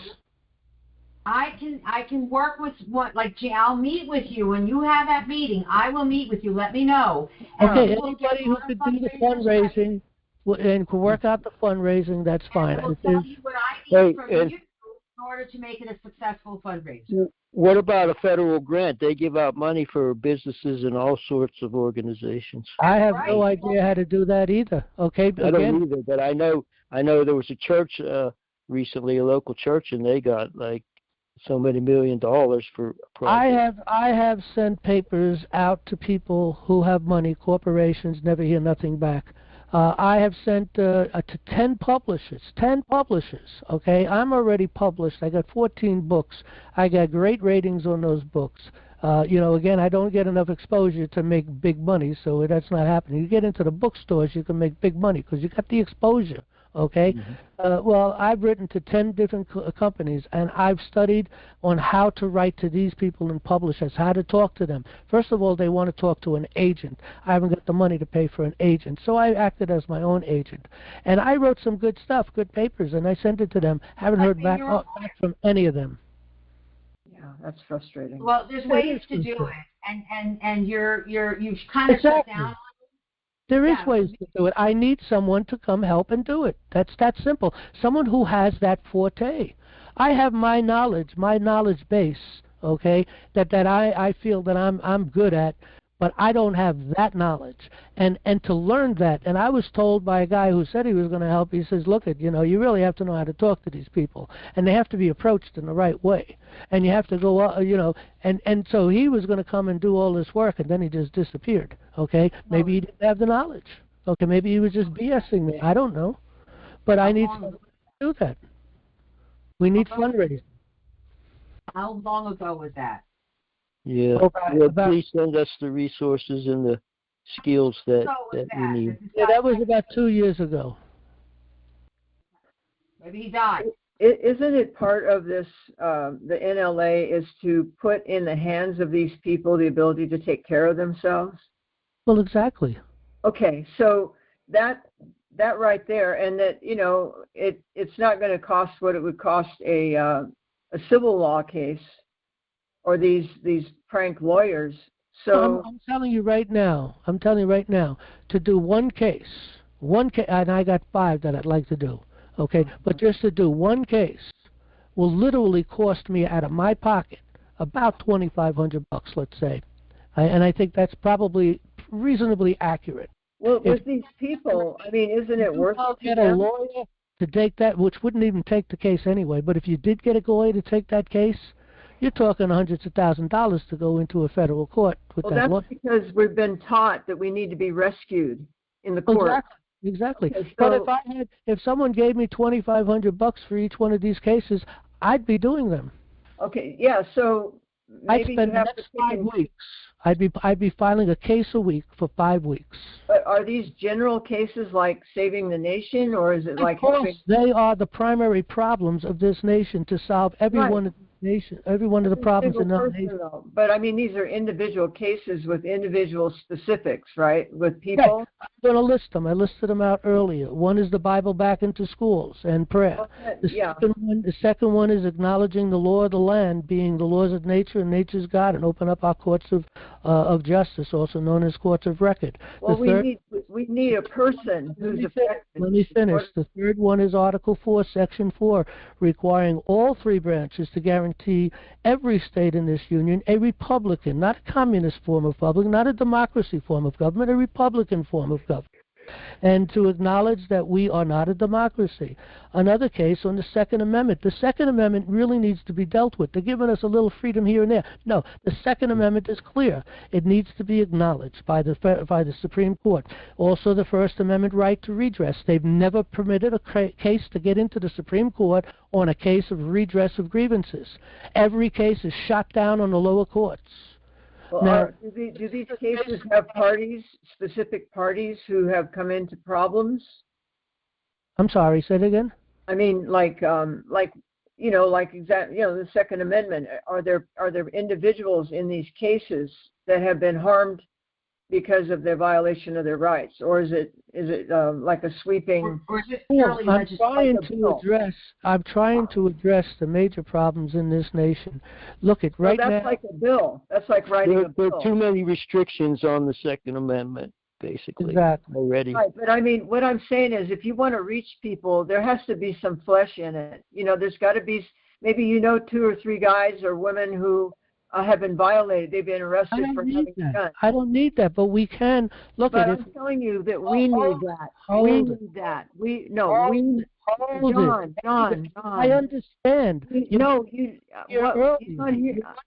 You wasn't here earlier. I can't reach you. I'm saying if you want these cases to have a following where people are paying attention, they have to have individual other Americans who are like this Ken and Barbie thing, or whatever. It's like people will listen to that. I'm still waiting to see them get out of jail, and it's like, I bet you could have helped them get out of jail. How am I going to get them out of jail when look at the court system is so corrupt, it's pathetic. Right. People have no clue. Right. Listen, I have been told in court that Constitution doesn't come into this court. Okay, that's how serious it is. If people think that they have a Bill of Rights, okay, I got a bridge in Brooklyn to sell them because they don't have them no more. They have it when they want to give it to them. That's simple. Right. Okay. I agree with you. We have done trampled all our rights. Yep, trampled all over our rights. We've done over 100 habeas corpuses. They won't even hear them. Okay? That's why, we have an opportunity right now because I believe Trump is either listening to us or he already understands this. And there's things leaking out, and I'm hearing them say little words, little things that say to me, they understand what's going on. And I just heard the other day, and I don't know who these people are, so, it's not a good source per se, and I haven't heard it from more than one place. But that Trump is interested in bringing the Bible back into the school. Now, we have sent papers to Trump on bringing the Bible back in schools, who we are as a people, that we're a Christian nation, what our founding fathers said, what we are built upon, what the Declaration of Independence actually is, which is a covenant with God, to be under His law, to receive His blessings. Okay? Right. So, now, either he heard that and understood that, or he already knew that, but now someone said, he said that he has the intention to bring the Bible back into the schools. Now, this is an opportunity to get a case before the Supreme Court, because if that is true, okay, then we have an administration behind us. We have pressure behind us. Well, if you put out something like, I'm working on a case about, the Bible being back in the school, okay, and you might find some people who have been punished for, wanting that or standing up. They got kicked out of school or something like that, and you could put those in your case. Now the people are going to, David, we can attach they're going to relate to it. They're going to relate. But that's been going on forever. That's an obvious thing, Well, I hear a lot of speculation. A lot of people, I hear a lot of speculation about you should do this and you should do that. Have you ever heard the old saying that walk a mile in my shoes? Well, that's what I'm saying. I've heard none of you say that. I don't know what, because I didn't say that. That's why you didn't hear it. Don't attack. Look, so, do you think I have time? All right, so okay, you're going to bring argument into this discussion. Let Dennis just finish his point, and then well, he's not making a point. He's being manipulative. He's trying to. No, he's not. He's making a good point, because look. Well, then he can talk a little more civilly. I've already put on early on in this program tonight, and talked about people who want to attach their name. I did attach that to money, but I didn't think about affidavit. One put affidavits in, that's fine. That's a good idea too. Not that we need the affidavits, because look, we're stepping on principles. We're talking about the Constitution. That's what we're standing upon, okay? And whether we have people with us or not is irrelevant. But what we do need is someone like Trump and his administration behind it. And I do believe that these people are really good, decent people, morally minded, basically Christian, morally minded people. That's what we have in the administration. We have an opportunity, I believe. Now, I really... I'm sorry, go ahead, dear. It's a different climate than it used to be. So trying some of those, organizations, like either organizations like Sakalo, where I think they represented a kid who had a shirt that was Christian and he was being suspended from school. So like you might hook on, and then like that's the real world application. But then you come in with, this is information about the issues that you could be educated about. You can go that direction, which I think is what the other lady was saying. Or because the administration is different, they might be more receptive to outside assistance. So you might want to reinvestigate what organizations are affiliated with, just like during the Biden, there was like, we're looking for research projects on how to trans mice, God help them. There might be like, we're looking for organizations that are helping getting constitutional education into the schools. So you have been down the road before, but maybe there's opportunities that are open now that weren't open 3 years ago. Well, to ask money from those projects or those potential places or opportunities, I have no knowledge of. I mean, could I take time away from what I'm doing and go learn about that? I guess I could. I've always been able to accomplish any goal that I wanted to, even though I didn't have knowledge when I decided to accomplish goals. You're saying you wouldn't be able to accomplish the goal? No. If any goal in my life that I ever wanted to accomplish, any goal, because I believed that I can accomplish whatever it is, out of actually ignorance to a major degree ultimately, but I have accomplished every goal that I have gotten, and it took me time sometimes to accomplish a goal. I am totally self-educated. I'm a ninth grade dropout. Okay, and then I come to the realization, and I've educated myself, architectural, engineering, construction management. I was a contractor. And then, of course, with this National Liberty Alliance, all the things, I teach the law. I mean, I decided some years ago, and it came out of my mouth in a meeting, we got to take these people to court. That's what we're going to do. I had no idea how the courts worked, but I figured it out, and I worked it out. And it took time, okay? So I feel I can always do, and I think anyone could do this. You just got to put your mind and your heart into things and focus in and spend the time. When a child grows up, no one has to teach that child how to talk, okay, but they're immersed in conversations around them, okay, and they just draw it in, and next thing you know, they're saying all kinds of things. And it's true with anything. And I believe that. I believe that, and that's how come I can accomplish. You're in the right spot at the right time. They might just like you. They're like, wow, he did the work already, and then just implement it. Okay, so you just be open to the possibility. Well, again, I have to take away time from what I'm doing to do something else, to learn something new. Maybe you do. And I'd rather have someone else do that to learn this, or to have the knowledge to come in to help us. I prefer someone coming in with the knowledge of these things, how to get money. I don't know how to get money.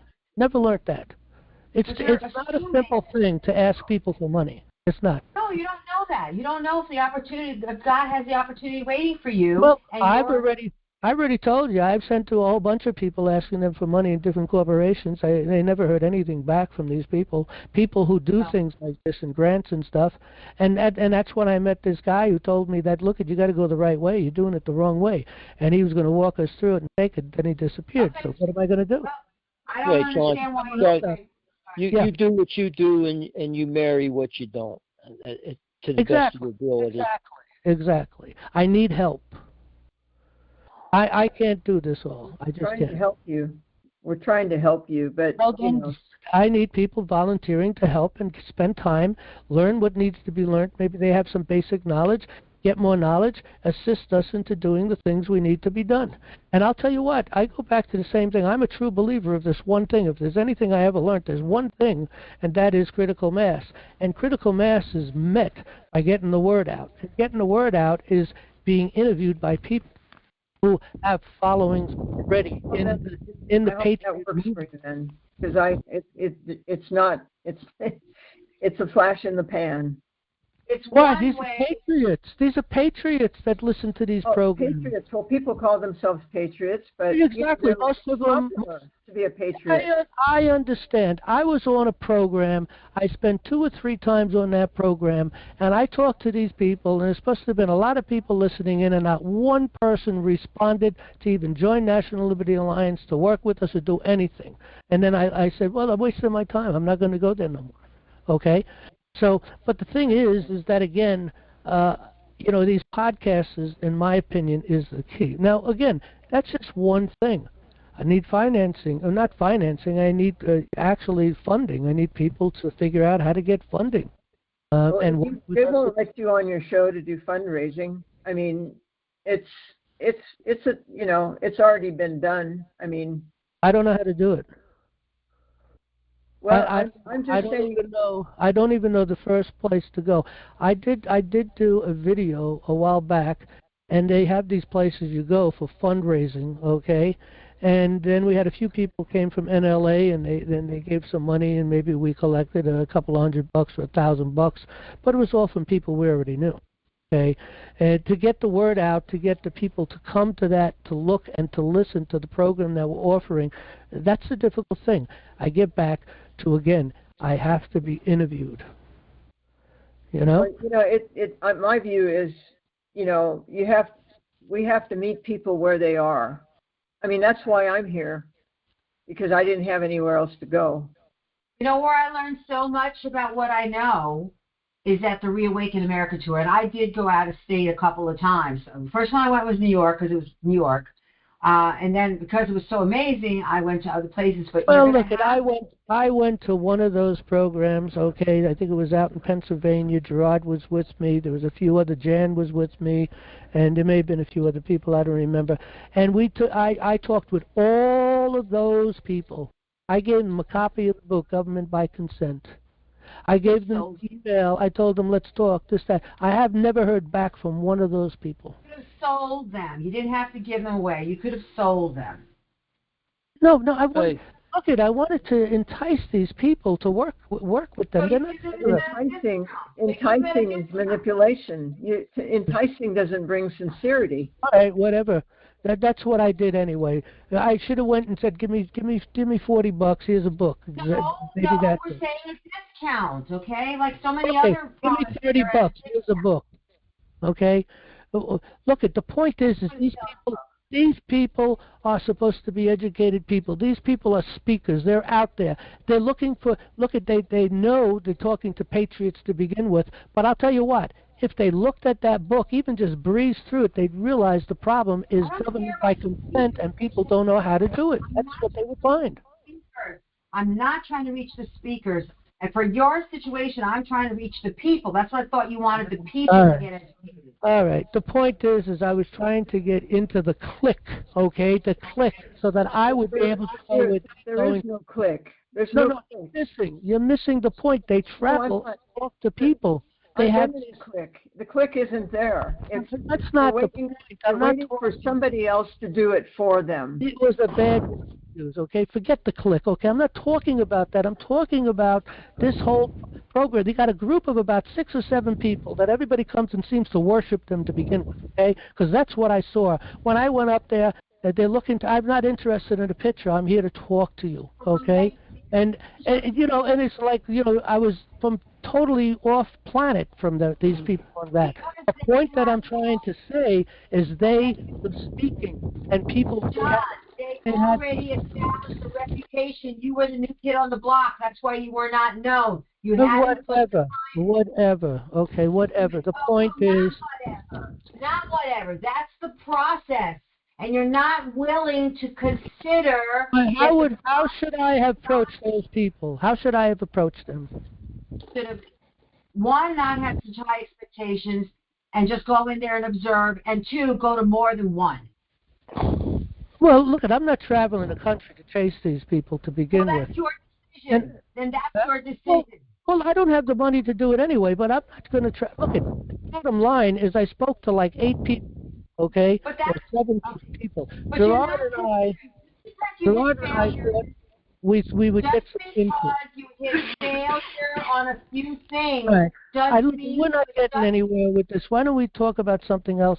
And we got to close down shortly because I'm tired and I need to get some sleep. But the bottom line is we need financing. Anybody out there can help us on how to get money together to get donations? Well, that's what we have been doing with you. Well, respond to mail at National Liberty Alliance. Tell me that you're interested in handling that, and then we will get together with the group, you know, the national leadership, and we'll listen to what you have to say, put together a program, and then let's try to execute it. Okay? It's that simple. There are paralegals out there. They want to work. They realize that there's a problem in the courts. They maybe understand a little bit about common law. I can spend time with that person, and it would be well worth spending 6, 8, 10 hours with that person in order to bring them up to par on the common law. I like too, but they're not available, so I have to find other ways to find them. Just hey, John. Yeah, go ahead. Hey, John. GoFundMe. Yeah, that's the one I went to, and I GoFundMe, because people are doing it for all kinds of crazy things that you have. You're right. Among the most worthwhile things. Maybe consider that. Yeah, GoFundMe is the one that I did do, and I just don't know what I'm doing, I guess, because the only people that went out there and gave were the people that from National Liberty Alliance. That's why I can help you with that, but you have to give me a project. If you look at any of the GoFundMes, they have a specific goal. I understand that. I put together a 2-minute video, and then of course the direction, you know, access to, you know, leading them over to National Liberty Alliance. But I'm willing to help you with that. Show me what you had before, and if you're willing to adjust it, because obviously what happened before wasn't quite what was needed to generate the results you want. We didn't get enough people to come out to look to see it. Yeah. That was the point. Well, that's right. It just might need a little tweak, so be open to tweaking it, and of course, you might have something there. Look, I'll give you what I got, and then you can take it and grow it from there, and we'll put it back together again and try it again. I'm good with anything, but look, I need people to help me to do these things because I don't have the time to put all this stuff together myself anymore. I mean, I can put together the video once we discover what changes need to be done and how, maybe what words maybe we might want to change or whatever the case may be. I mean, to put a video together could take me a day maybe to really take everything, maybe do it in a couple hours. Who knows? I could do that pretty quickly. Well, I hope you understand that everything we've been saying is in an effort to improve the situation. Yeah. Not to give you a hard time. But the thing is that it's all being put on me. I'm out of blood. I'm out of blood. I need people to. You're not a victim. I will get. No. I will get back. I will get back to the same thing over and over again. This is the final word I'm going to have to say on this, and that is, look, a friend of mine told me very, very simply. He says, "Look, John, we got good news and we got bad news. The good news is we got volunteers, John. The bad news, we got volunteers. Okay." You need people to. You got to pay people. When you pay people, then you expect things to be done. You expect accomplishments. You expect goals. Okay. Without that, you don't get it. Well, how about this? With that means you have not really taken to heart anything we've said. Sure, I have. The point is I can't do those things. You need to do them. You know, like if you were to go on GoFundMe, okay? You've got Jim Smith, right? And he's been don't say who's saying. You won't let me Who's talk. saying that? Me. Sir, what? I don't know who you are, but you know, I don't really appreciate. Let them talk. Let them talk. You keep your stuff to yourself. You're projecting stuff out here that has nothing to do with me or anybody else on this call. Please. You guys have not walked a mile in his shoes yet. Oh yes, I have. Now go. Oh yes, I have. In another profession. Look, if you look at GoFundMe, which I'm not real fond of, but there's usually somebody like that nurse that refused to do transsexual operations. Okay, and you say, okay, here's so and he does this, and he's being sponsored by National Liberty Alliance. Mm-hmm. That's the way to get your name out there. And if you had like 5 or 10 of those on GoFundMe, people would start noticing National Liberty Alliance. Okay, so we have to have, Shut up and have someone do it. That's the big problem. Well, that's an idea, and let's put. They're very general. They're very general topics. You know, they are very important. But how do they affect this guy? To hear yourself talk.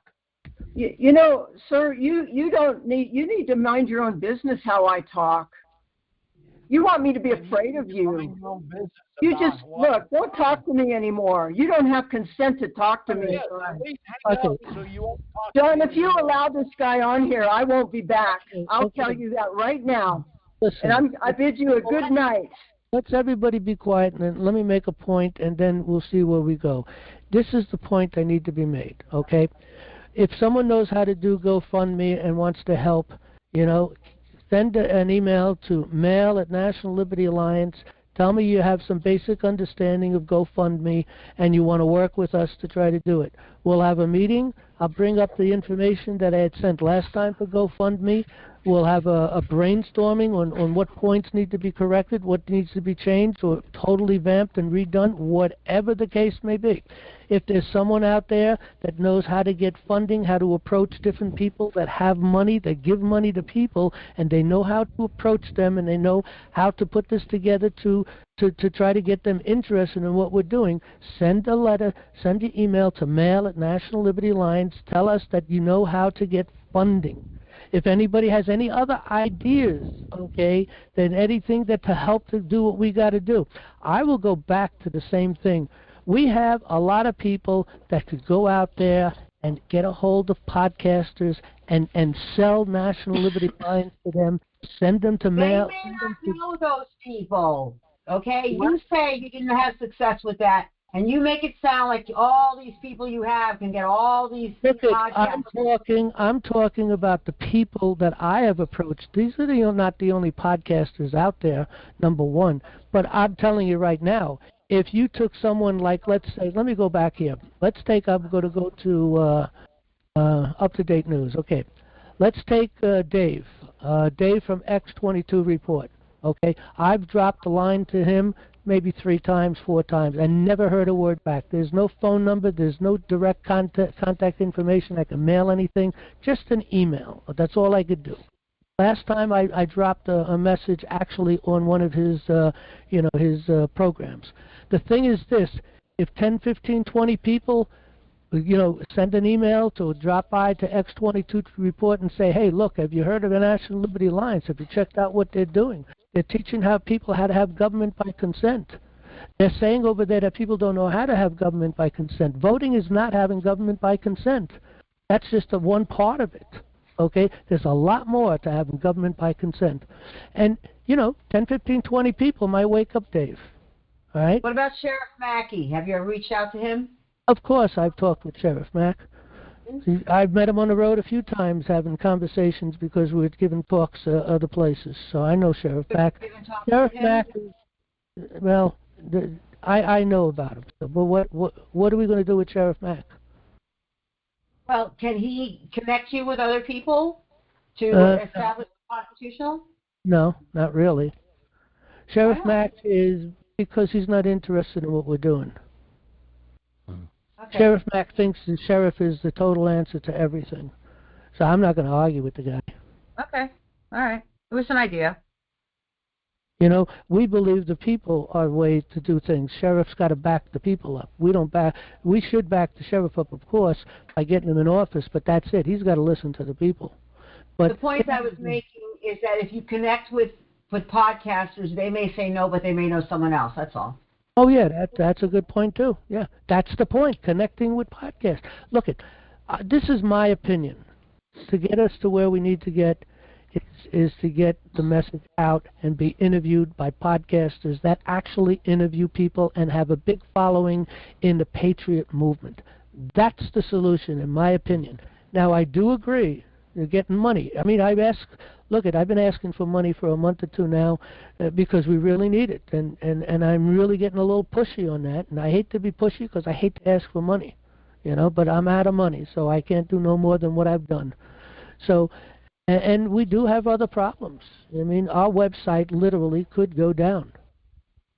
So that's another major problem. Then we won't be here no more. I'll be here on a Monday call until we get things up, but maybe we won't be able to get things up until we get money to do what we have to do to bring the website back to where it belongs. So, again, more problems. We need more help. I don't know if this call is a disturbing call. We put this out on the national, up on YouTube. We're going to put it up on Rumble. But it's almost like it's been argumentative tonight, and I didn't mean it to be that way. But nevertheless, maybe it's too much. I don't know. Plus, we started here at 9 o'clock. We're 4 hours in. Who's going to listen to 4 hours? I don't know. I'll close it with the fact that you still think it's important that this message goes out, and you're hoping that anyone who's listening to this will be motivated to brainstorm and contact you. Feel free to contact you with ideas. Yeah, people can contact me through mail at National. This was an honest discussion.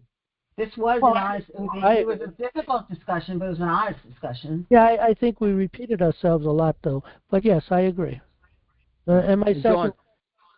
Yeah, I'm sure you've done this, but you may want to highlight in your ad that our courts have been hijacked, and go from the biblical approach that we have victimless crimes, but if somebody's injured, that they should be reimbursed, with 4 mules or 5 mules or whatever it may be, and maybe that will, bring it down to more elementary level, and it might get more people's attention.